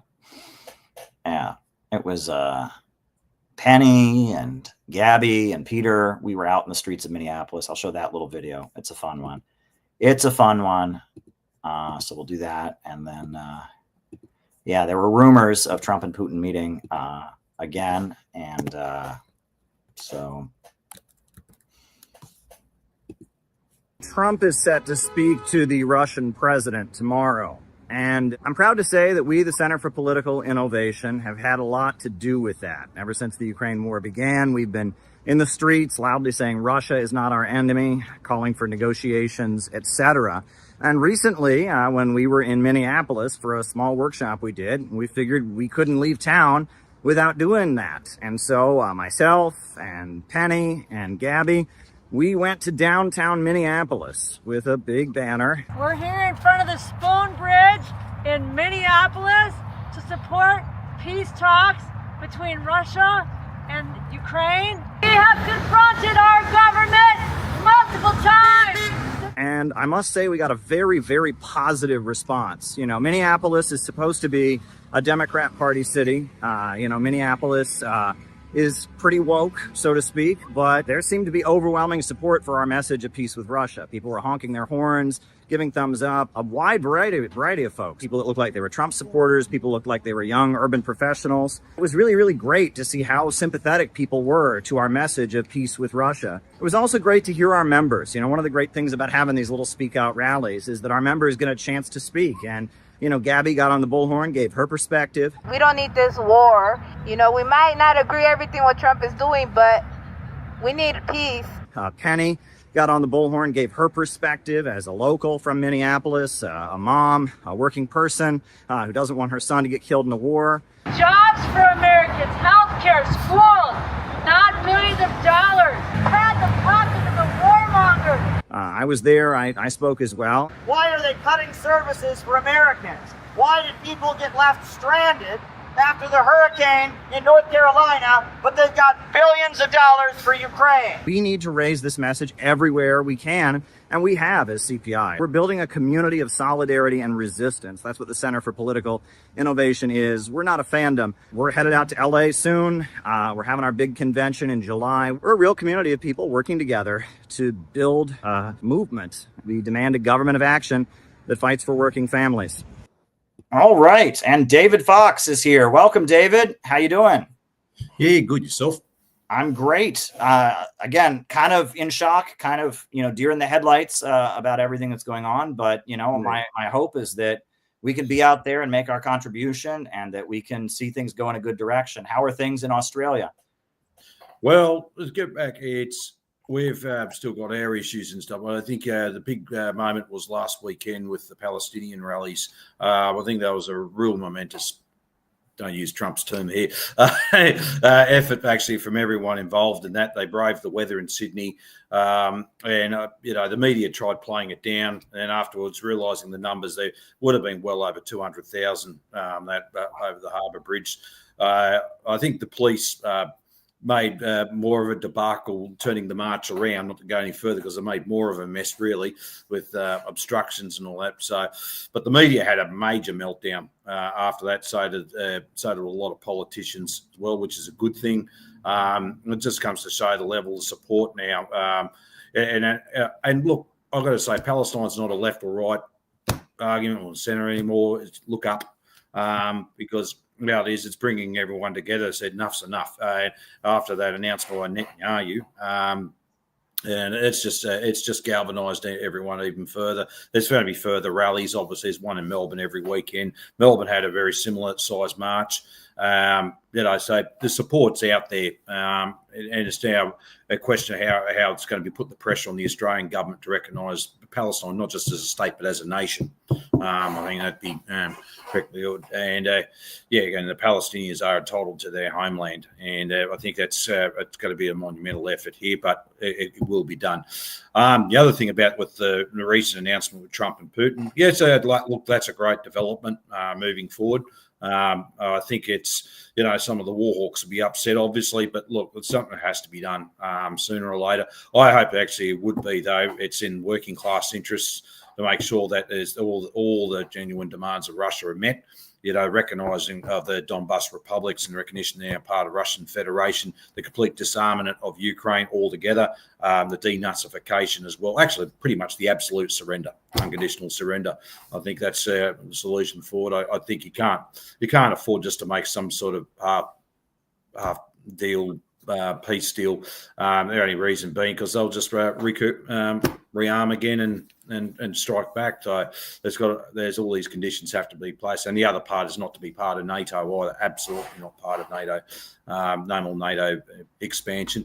I think, but look, overall, I think that that's some great news coming through. We'll see. We'll obviously by the end of next weekend we'll find out the full detail of the peace deal, if there's anyone at all, if there's further steps to one. But I think it's now for all of us is to keep that pressure up. But the main time too, what we need to do here in Australia is keep an eye on our region, because I know what's had happened. I know where Washington's focus is really on is it's not so much Russia, but it's pretty much China.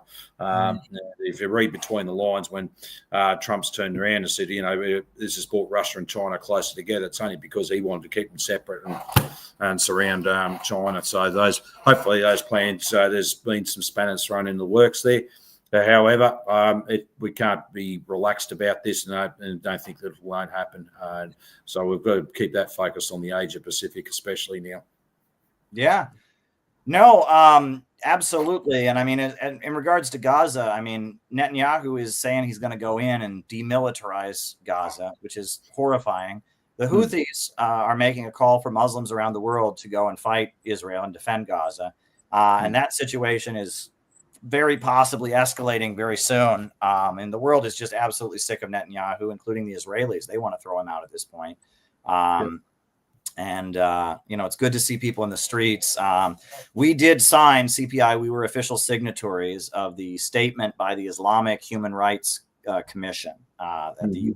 And we put out the letter. We signed along with 204 prominent individuals, George Galloway and Tommy Sheridan, and filmmakers and writers and members of parliament from all over the world.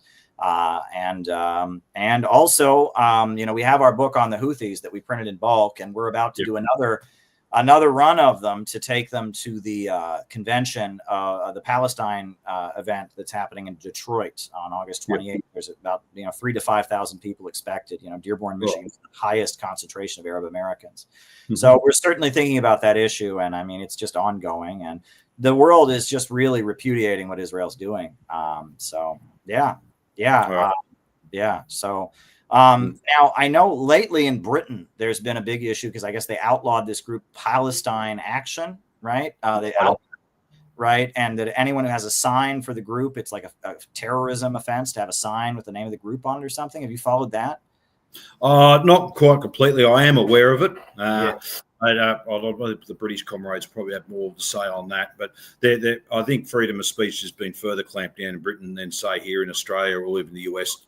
To agree. I mean, you guys unfortunately have got those amendments and stuff. We don't, but I mean, compared to ourselves to the UK, I think they're further clamping down on civil liberties there than what they've had here with our both respective countries. I think but basically the precedent was set, like I think it was about 2 years ago when Ranjit Brar and the CPGMLs were arrested with their stall and their booklet, which was quite correct. Booklet, it's a spot-on booklet. I don't think, I think, and they're just trying to say as soon as you basically in Britain criticise Israel, you're anti-Semitic and you're labelled a terrorist, and you could be rounded up like that. And I think that's a worrying sign. I think the British people need to be very aware, wake up to the fact that this is what's happening to them. As soon as you go against the narrative of anything, you can be classed as a terrorist. And it's a very scary scenario. It's very Orwellian. Indeed. And you gave a great speech at our convention, flags and all, and we'll have that up soon. We're editing. We're editing. We got a few more speeches to edit. I've been going through them gradually. So it was great. David was at our 7-day program. It was really great to spend time and all of that. And I hope that the group in Australia is doing well. Ryan, Helen, and everybody. We're about to have a online study discussion there, fortnightly one in about 15 minutes' time. We're going to be looking at this. Okay. We'll be discussing other stuff moving forward. But can I just ask if there's any Australians watching this, if they're interested in joining with us, it's all that get in touch. What's the best way to get in touch? Or what, for your email or? I put your email in the chat. What email address should I put? Yes, please. What should I put? Which one? Just put Caleb Maupin at gmail.com.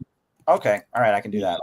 Forward them on to us. But look, if any Australian viewers there are not familiar with our Great Southern Discussion Club and what we're doing as well, we do study a lot of this material, but also we're looking now to actually start, because we're only a very tiny crew. I think we're looking down, we can outreach to others out there and interested in doing stuff as well. So, please get in touch.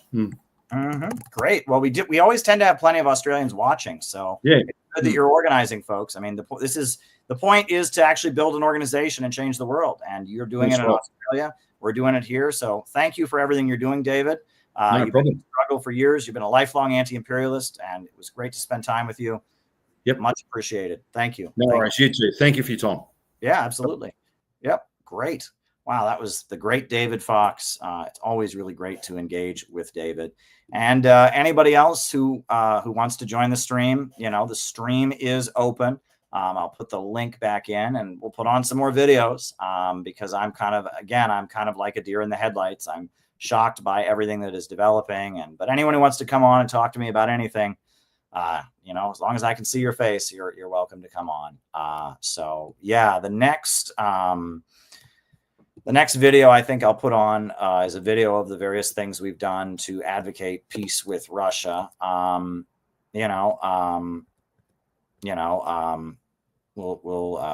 put that on next. I think a video about how we've done nonstop action for peace with Russia, just kind of going over all the actions we've done since the beginning of the special military operation. So here we go. Russia is not our enemy. Russia is not our enemy. Russia is not our enemy.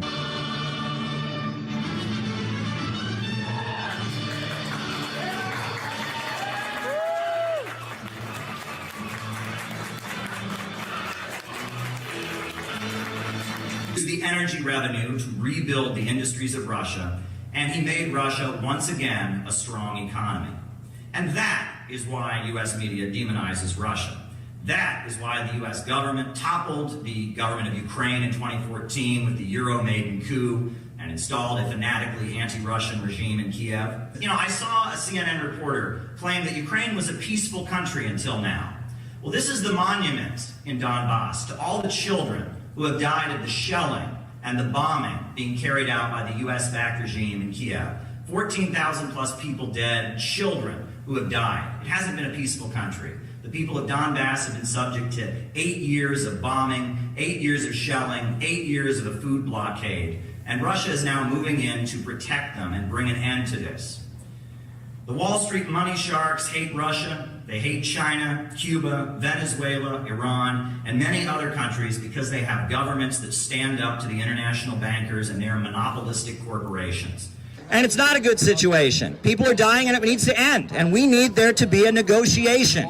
We want there to be peace in Ukraine, and that means that our leaders sit down and negotiate. It doesn't mean that Boris Johnson gets on the phone and wrecks a peace deal just because he wants people to keep dying. Global food crisis spawned by a war. That's right. Russia is not our enemy. Russia is not our enemy. Russia is not our enemy. Russia is not our enemy. Russia is not our enemy. Russia is not our enemy. Russia is not our enemy. Russia is not our enemy. Russia is not our enemy. Russia was with us in the fight against the Nazis in World War II. At the moments when America shows its true colors and is standing up for justice and truth, you'll notice that we're standing with Russia. Peace with Russia. Peace with China. Peace with Russia. Peace with China. It's time to stand for peace here at the United Nations. We are marching up to the religious rally. Russia and China are not our enemy. Peace with Russia. Peace with China. Peace with Russia. Peace with China. Peace with Russia. Peace with China. Peace with Russia. Peace with China.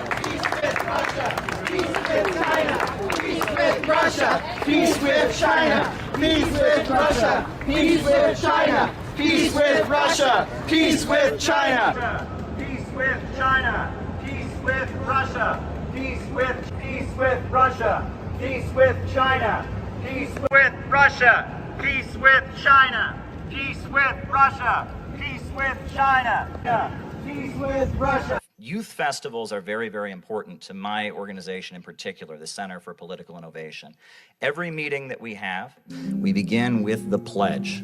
We've changed the word youth for people because we have people of all ages, but we begin, we raise our right hands, we pledge that we shall remember this unity forged at the end of the Second World War, not only today, not only this year, this week, but always, and the pledge goes on. But that is such a beautiful pledge that came out of the World Democratic Youth Federation. And I must say that the youth festivals represent the best, not just of this country, but of America. A time when we stood in solidarity with Russia to defeat fascism. And they're trying to erase that from American history. I'm Caleb Maupin, the chair of the U.S. delegation, and he also represents the Center for Political Innovation. Welcome, everybody. My name's Caleb Maupin. I'm the founder of the Center for Political Innovation. And in October, I was deeply honored when the youth office of the Russian Foreign Ministry reached out to me about forming a national preparatory committee for the upcoming World Youth Festival set for March in Russia. As someone who attended the World Festival of Youth and Students in 2013 in Quito, Ecuador, someone who attended the festival that was held in Sochi in 2017, as an advocate of socialism, peace, and international cooperation, as an American patriot, as a Christian, and someone who strives to live according to the teachings of Jesus Christ, I considered this to be a great opportunity. However, it is the circumstances of our upcoming trip that bring us here today. As we meet here today, Jesse Neville, Penny Hess and Omali Yeshitela have been indicted by the U.S. Department of Justice. They are facing a possible 15 years in prison. Their trial date was just set for September. The Biden administration has charged them for doing what we are about to do, for going to an international conference in Russia. I'm the leader of the United States delegation. I'm representing the Center for Political Innovation. And I would like to just thank you from the bottom of my heart for that dynamic interview you gave to Tucker Carlson, in which you showed many, many young Americans a different kind of leadership, because our politicians and our leaders in the United States, they speak in sound bites, they speak in terms of scandal and gossip, but you presented a long-term vision, a scientific view of statecraft, and by getting through to young Americans, you made a difference. Many people who would never have listened to anything you had to say or heard another perspective heard you because of that interview. Now, getting to my question, things between our two countries are not good at this point. You know, before we left, we had to have a press conference at the United Nations.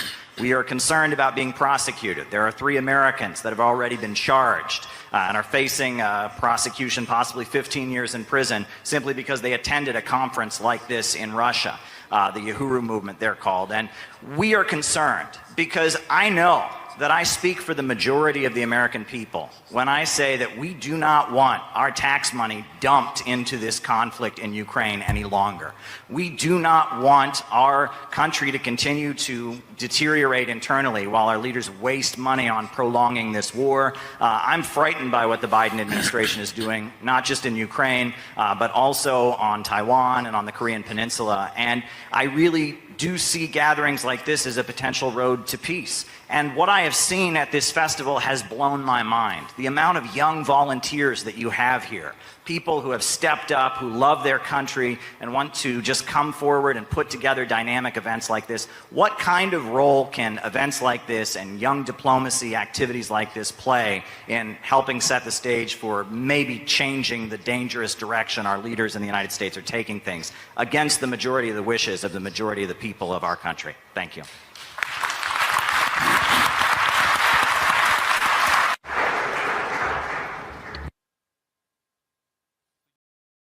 The United States of America is a huge and unique country. In its own way, over 300 years, in just 300 years, which is a small period of time compared to our history, but thanks to the talents of the Americans, it became a superpower, which is an obvious fact. We know outstanding American politicians, we know outstanding American business people, cultural activists, which is an obvious fact. We used to be allies during 2 world wars as we fought Nazism and fascism. What happened recently? After the war, after the alliance, the United States and the Soviet Union started dividing the world, and they did so successfully. And based on this balance of powers, they created international relations and created the modern system of international law. Then the Soviet Union ceased to exist for a number of reasons. I will not go into detail, but they were mainly internal reasons. There is one superpower remaining, represented by your country. The way your elites use this monopoly to global domination is dubious. In my opinion, the United States failed to bear this burden of responsibility that they happen to bear. They created a monopoly, strengthened it. I don't mean the American people, I mean the ruling elites. While strengthening their monopoly, they soon faced a situation where the overwhelming majority of countries disliked it. And so, step by step, it became obvious to everyone that there is resistance to the forming global order.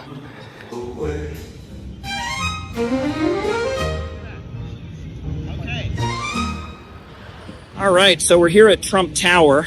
They told you these people are horrible. They told you these people are terrible, that they will never do anything good for us. There's a reason for that. It's called money. It's called power.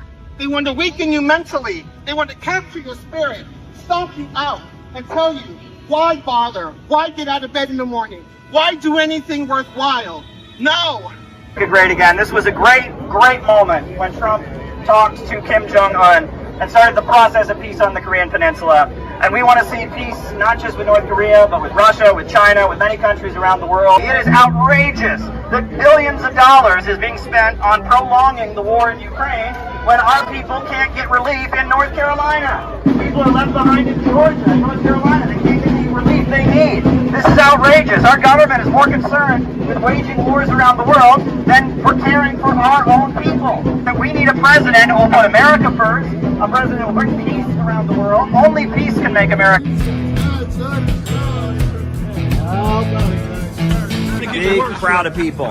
Huge crowd of people here to support Donald Trump, pouring in to watch the inauguration ceremony in the Capital One Arena.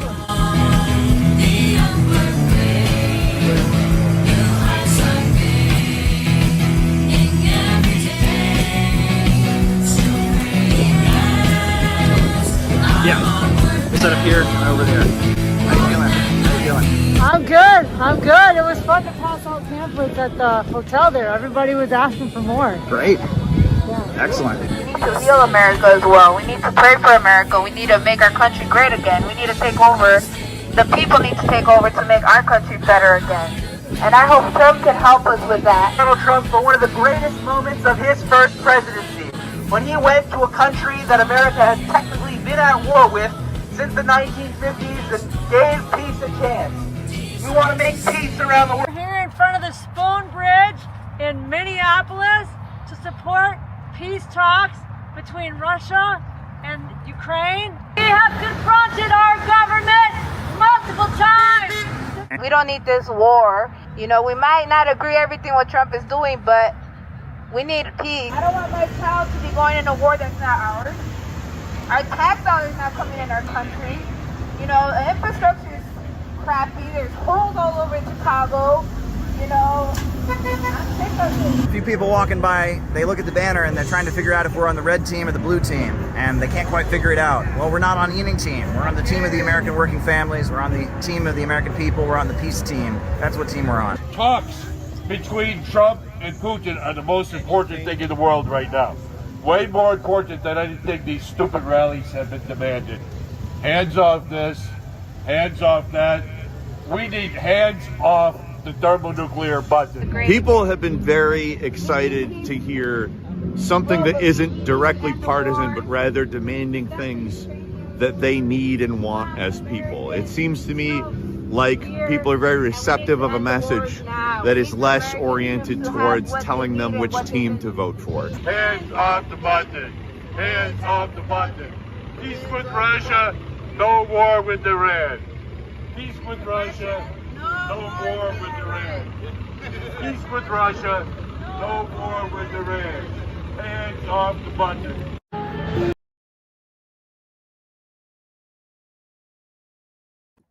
All right, so I'm okay with being on here for, you know, maybe another hour or so. So if anyone has anything that they would like to, anyone wants to come on and share with me, it was great to hear from David.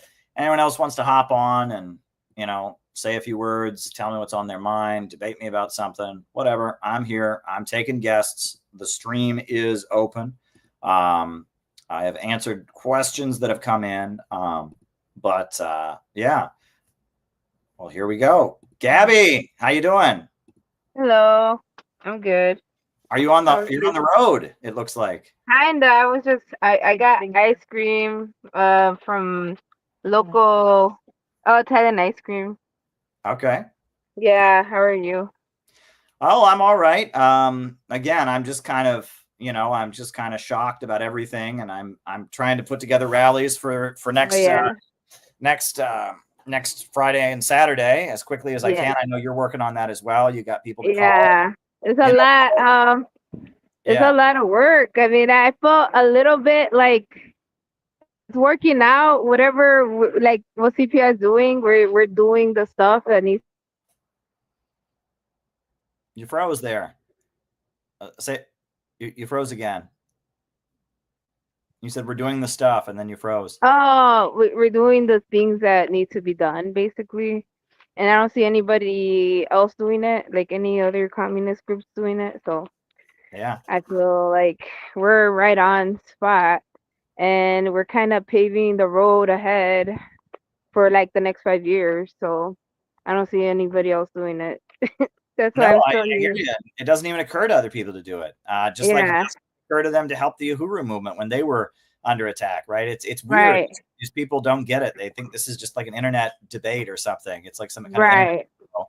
And they don't understand, Right. like, we have to really do stuff. We have to reach out to people who would never go looking for this. We have to stand with people when they get attacked, you know. Right. And, yeah, so I mean, you know, if other, you know, it's like if you're on the highway and someone's in front of you and they're going real slow, you just have to go around them and speed ahead, and that's what we're doing. So Right. Right. yeah. That's how I see it. And it's like we got a lot of things going on, but like as long as we try and execute those things as perfect as we can, and like getting to know others in their group, I think that it's gonna be okay. And I know everything seems a little bit like, because Trump does piss me off still, and I still don't like him, but he's trying to work something out with Putin, so like I can't be mad at that. Well, You that's the thing. know? I mean, anybody was doing this. I mean, anybody who could end this war and get the United States to pivot closer to Russia, I'd be fine with, you know. You know, and that's, yeah, people need to get over their Trump derangement syndrome, and especially Right. this whole, like, the idea that Trump and Putin are the same, like, that's been disproved now, right? Russia Right. did not try to help Trump win the 2016 election, so you know that Yeah. was proven. So yeah, this Right. is pretty wild, but I don't know what quite to make of it. But I feel like you know, my slideshow at the beginning of the show, I made the case why this is going to be good for America in the long term. So I hope I spoke to somebody. But yeah, how's everything else going in your life? It's going all right. It's just a lot of things going on, but like that's like everybody else's life. It's like trying to scatter around and things like that. So I mean, it was a little bit overwhelming, but like I said, I'm a true believer of God. I feel like God is providing for me some way, somehow. So I'm so thankful for that. So I mean, it's just like time to obey. For in my view, I gotta just obey God, and He'll forgive anything I've done wrong, and like He's the only one there at the end of the day. Like God is just always so beautiful, and I just get so I love God. So yeah. Yeah, Sorry, well, you guys. know, Tulsi Gabbard has a great video. Maybe I can find it, where she talks about the only person you should really be worried about pleasing is God, right? You know, that might be good to show. Someone sent it to me a long time ago. But yeah, yeah. Yeah, let me find it. It was a pretty good talk that she gave, where she said basically you shouldn't care about what anyone thinks except for God, right? You know, and I thought that was very, very powerful. She is deeply religious, you know, from the Science of Identity Foundation. She's a Hindu, but she's very, very much a believer in God. And yeah, there's something special about Tulsi Gabbard. You know, she's not like other politicians, and you know, I know she supports Israel, and I know there's a lot of things that she says that are not good. But I mean, you know, if she wasn't the intelligence director, this wouldn't be happening. And that's why we're going to have, you know, placards specifically about her at our rallies. I'm getting those made right now. I mean, we have to boost Tulsi Gabbard. You know, she is like the best person in the Trump administration right now. That's true. Yeah. I would rather pick her than anybody in, I don't know, Kamala's cabinet. Like, I don't know. Kamala scared me more than Trump, you know, so I'm glad we got Trump in a way, you know. Yeah. Just gotta pick the struggle sometimes. Absolutely. Right. I'm trying to find this clip where she talks about that. Well, maybe I'll find another clip of Tulsi Gabbard being religious. Here we go. Maybe I'll put another clip of her on. But she very much, that is very much part of who she is. Let me see if I can find another clip.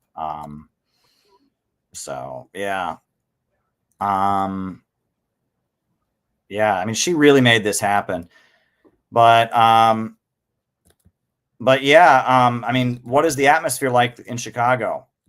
It's what do you mean? Like it's the weather is just, or like just in general.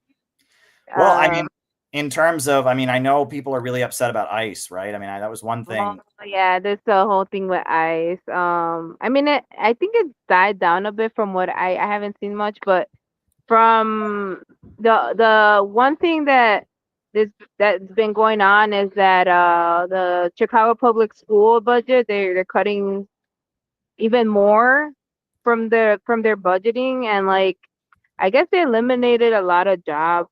600 assistant special needs assistants. Yeah, so they eliminated like 600 jobs for teachers, and a lot of them are like for like special needs teachers, like that, the special ed teachers, and they're just eliminating those jobs, and we need them, because the less teachers we got and more students in the classroom, there's no success for a child to move forward, so yeah, we have all the migrants too. Yeah, and then we got just a lot of the migrants here, like that are special service. Yeah, I guess, yeah, because my grandmother, she's a teacher, so she knows more, so she was telling me about it.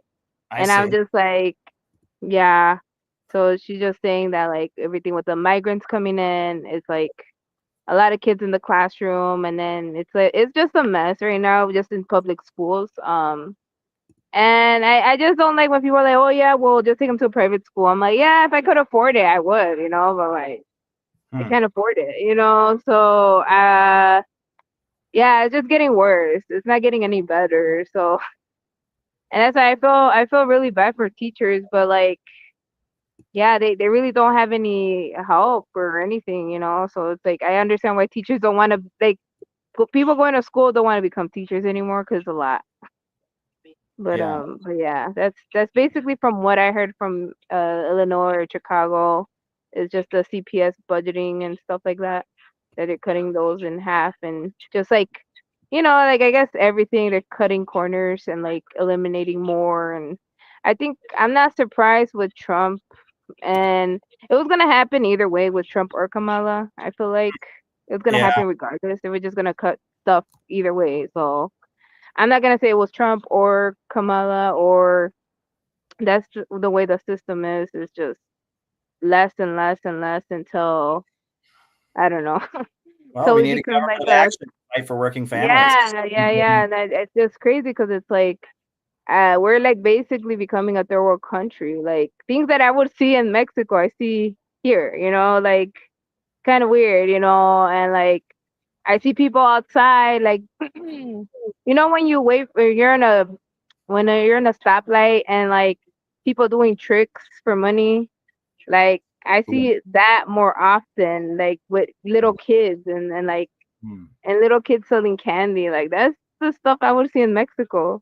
So now we're seeing it here, So it's like, but they're always gonna say like, oh well, they were lazy, they don't want jobs, or like they're gonna say stuff like that, and I always people just get me. So I think I've been mad with people too, but I shouldn't. I just gotta be like, that's how it is. People just don't get it. But I guess it's our job to just keep learning. Yeah, well, I'm going to put on this clip of Tulsi. I Okay. think I'm going to put on this clip, of her. So we'll see. It's from the I speech. am so excited. But yeah, it is what is the foundation of our Constitution. When we say we hold these truths to be self-evident, that all men are created equal, that they are endowed by their Creator with certain unalienable rights, that among these are life, liberty, and the pursuit of happiness. Our freedom comes from God. not from any other person, not from anyone in government. Our freedom comes from God, and to recognize others as children of God is to appreciate that we belong to God and no one else. So naturally, therefore, no one has the right to take away that intrinsic freedom which God has given us. This is the foundation of the social construct of the United States of America. This is what is at the foundation of our Constitution. And we heard a lot from Glenn tonight about the First Amendment, about free speech, about the Bill of Rights. And our First Amendment, as you well know, says Congress shall make no law respecting an establishment of religion or prohibiting the free exercise thereof or abridging the freedom of speech or of the press, or the right of the people peaceably to assemble and to petition the government for redress of grievances. This foundation of freedom is what makes us who we are as Americans. This foundation of freedom, for me, is deeply ingrained in who I am, both as a soldier and as an American. That oath that I took to support and defend the Constitution of the United States of America against all enemies, foreign and domestic, is one that is seared into my heart.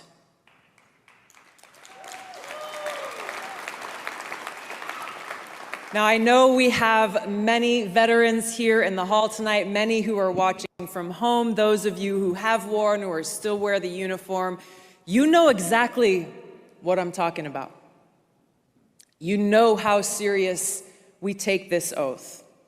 And like the many great Americans that we've had the privilege of serving alongside, Here, we'll skip ahead a little bit. To take these rights away from us.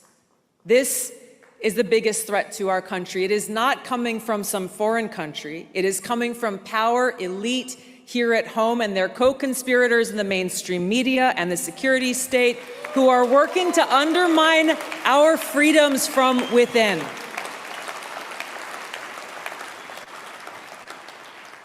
Now, just the latest strategy and tactic that they're using is to try to undermine our free speech by taking it upon themselves to say they've got the responsibility to protect us from so-called misinformation.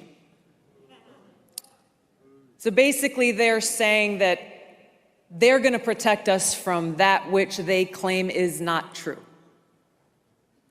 The notion that we must just blindly accept and follow as truth, that which the government or those in power tells us is true, goes against the very essence of our Constitution and Bill of Rights.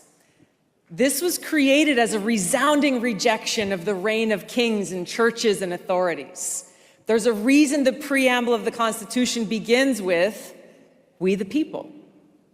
There's a reason our Declaration of Independence says that to secure these rights, governments are instituted among men, deriving their just powers from the consent of the governed.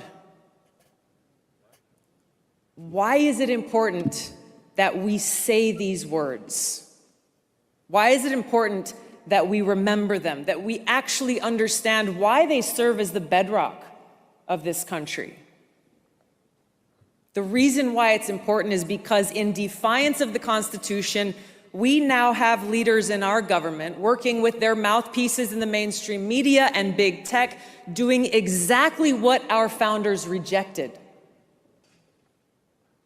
And they're doing so backed by the most lethal force on earth, as they appoint themselves as the sole authority and voice of truth, of information. They get to decide what is true and what is false.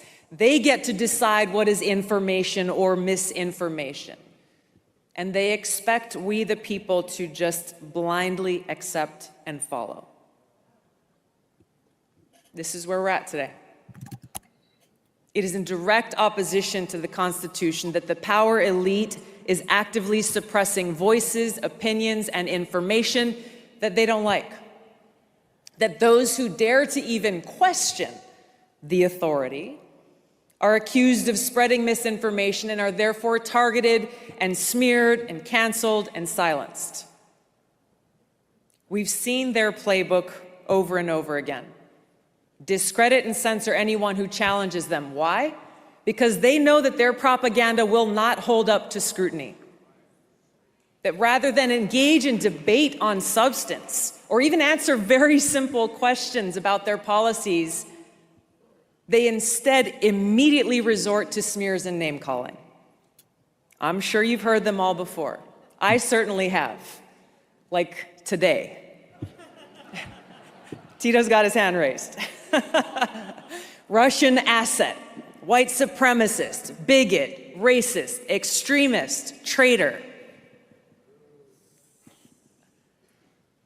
But what's even more dangerous than this threat of being canceled is the federal government wielding its power and might to punish those who dare to question or disagree with them and their policies. I'll give you one example. If you go on dhs.gov, you'll find Biden's Department of Homeland Security summarizes the 3 factors that led them to declare that we are in a heightened state of a domestic terrorism threat. The first of those 3 factors is, quote, the proliferation of false or misleading narratives, which sow discord or undermine public trust in U.S. government institutions. I want to read that again because it's important. The proliferation of false or misleading narratives which sow discord or undermine public trust in U.S. government institutions. Number 1 factor. If you replace the word U.S. government with the word church, we can see how those in power see themselves as the high priests in a secular theocracy. This explains why they see those who disagree with them as heretics. And so it's not surprising that those who reject their leadership or views, these are the people who are targeted by Biden's attorney general as domestic terrorists, simply for holding anti-authority views. Basically, what they're telling us is you are an enemy of the state if you dare to oppose or even question the president, his administration, or his policies. Shut up, step back, fall in line, or we're coming after you. This isn't some theory. Yeah. Pretty wild, huh? Yeah, I mean, that's so true. You know, like, you can't even say anything nowadays. You can't question anything nowadays. Just stay in line and just, like I said, live biologically, or how you said, living biologically, and stay in line. Don't question anything.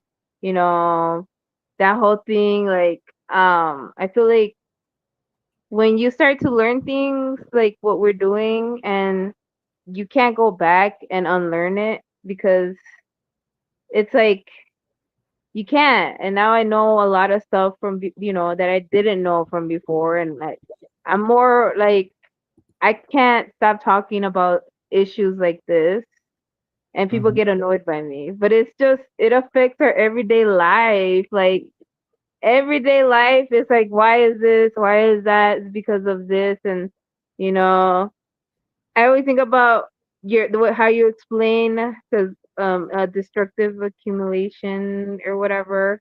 I feel like that phase is kind of like where we're at, and like, it's kind of hard to describe because I'm not an expert on it yet. I don't know that much, but I feel things changing drastically. Yeah. And it's not how it was before. And I always tell people who are Christian or people of God, that support Israel, I'm like, you could support, like, I'm not here to, like, I think they're not there yet to understand what's going on. So I just tell them more like, okay, so you want Trump is Israel first, not America first. Trump supports Israel, and Israel gets the socialism that we don't have. That's all I say. Like, I'm like, our money is not going where it's supposed to be going. Our Yeah, these money is not. and Yeah, we exactly. yeah. So it's like I say it more like that, and they always want to use I can't remember right now, but they always use something with Israel, and it's like the way they describe it. But like I think that's Zionism. I can't remember right now, but it's just I just tell them like that. Like I'm not an expert of any of this, but I'm like, but I don't want my money going to the IDF. Like I don't want my money to kill Palestinians. You know, I don't want my money to go there. So like, what? Like, why can't we have our money back in our country and our infrastructure and everything that needs to be done? Like, you know, and they can't give me an answer because they know I'm right in that sense. So those are like those issues that I get kind of with some Christians like that, you know. I don't get mad at them because it's like they might realize and look at the videos because it's all out there. So it's like I can't. It's not hidden anymore. It's real. So and it's global. It's a global thing. It's all these terrorist groups is a global thing in every country, every um dictator country. You know that you have terrorists that trying to destroy that dictator country. You know, I just put it like that because it's not even true. So Any yeah. government that stands up to them, if they don't win, then it's a dictatorship, right? You know, Right, like in the their whole way. thing with Venezuela, like they're trying to stand up for their own country and they are trying to be part of BRICS most likely. You know, they want their own economic power to thrive in their country for their own citizens. Like, what is the issue there? I don't know. I get so a little bit like I'm trying not to be upset, but it's just sometimes people don't want to question stuff and they're just like, oh well, they're sending Venezuelans here because it's so rough out there. Like, you know, I'm like, you know why it's like that, right? Because we are sanctioning Venezuela like how we did in Cuba. Like it's the same type of issue, but it's just a different country. And they're like, no, like they're starving their own people because what's his name? The president or the leader of Venezuela, Maduro, is like he's starving his own people. I'm like, I don't think he is. I don't think that I'm like, I don't think that's true, but there's always a reason why they have people coming over there from over here, you know. It's just Yeah. a weird scammy thing. I feel like. Yeah. Well, listen, Yeah. I know that you are going to put together a really good rally in Chicago. You've been talking to people already, and you got people. Right. And yeah, and then we're headed to New York City, New York, New Jersey area. We're having a reception in January, and Yeah. a lot is going on with CPI. We are moving ahead. We're not waiting for anybody. We don't need anybody to boost us. We don't need anyone to give us attention. We don't want none of that. We don't want that type of clout. We want real people, like real going into the masses, and like the book we're reading for tomorrow, you know, Khrushchevism. Yeah, you're leading the Yeah. Khrushchevism reading group. Yeah. Yeah. I'm looking And forward to number 2. That's I'm gonna sorry for if I messed it up, but like I'm trying.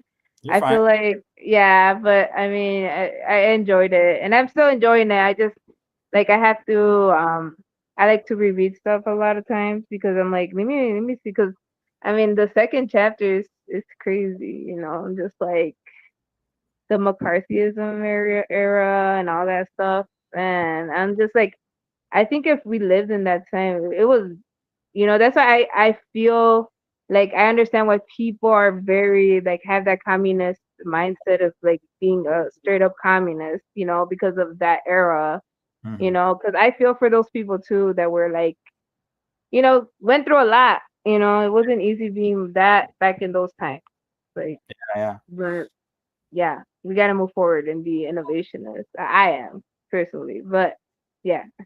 Yeah, no, we're doing great stuff, and I'm really excited. I know you're going to have a great rally in Chicago. Penny's doing a rally in Minneapolis. We're having a rally in New York City. We're having a rally in Boston. We're having a rally in LA.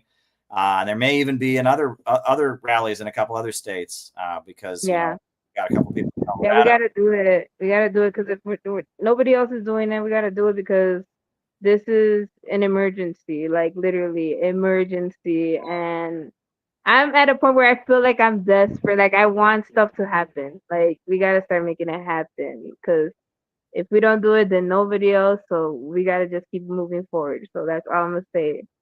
All right. Well, great. I think this is a great way to say goodnight, and I'm going to probably end the stream. Say goodnight. So yeah, be in touch, Gabby. Yeah. You want to say one thing or?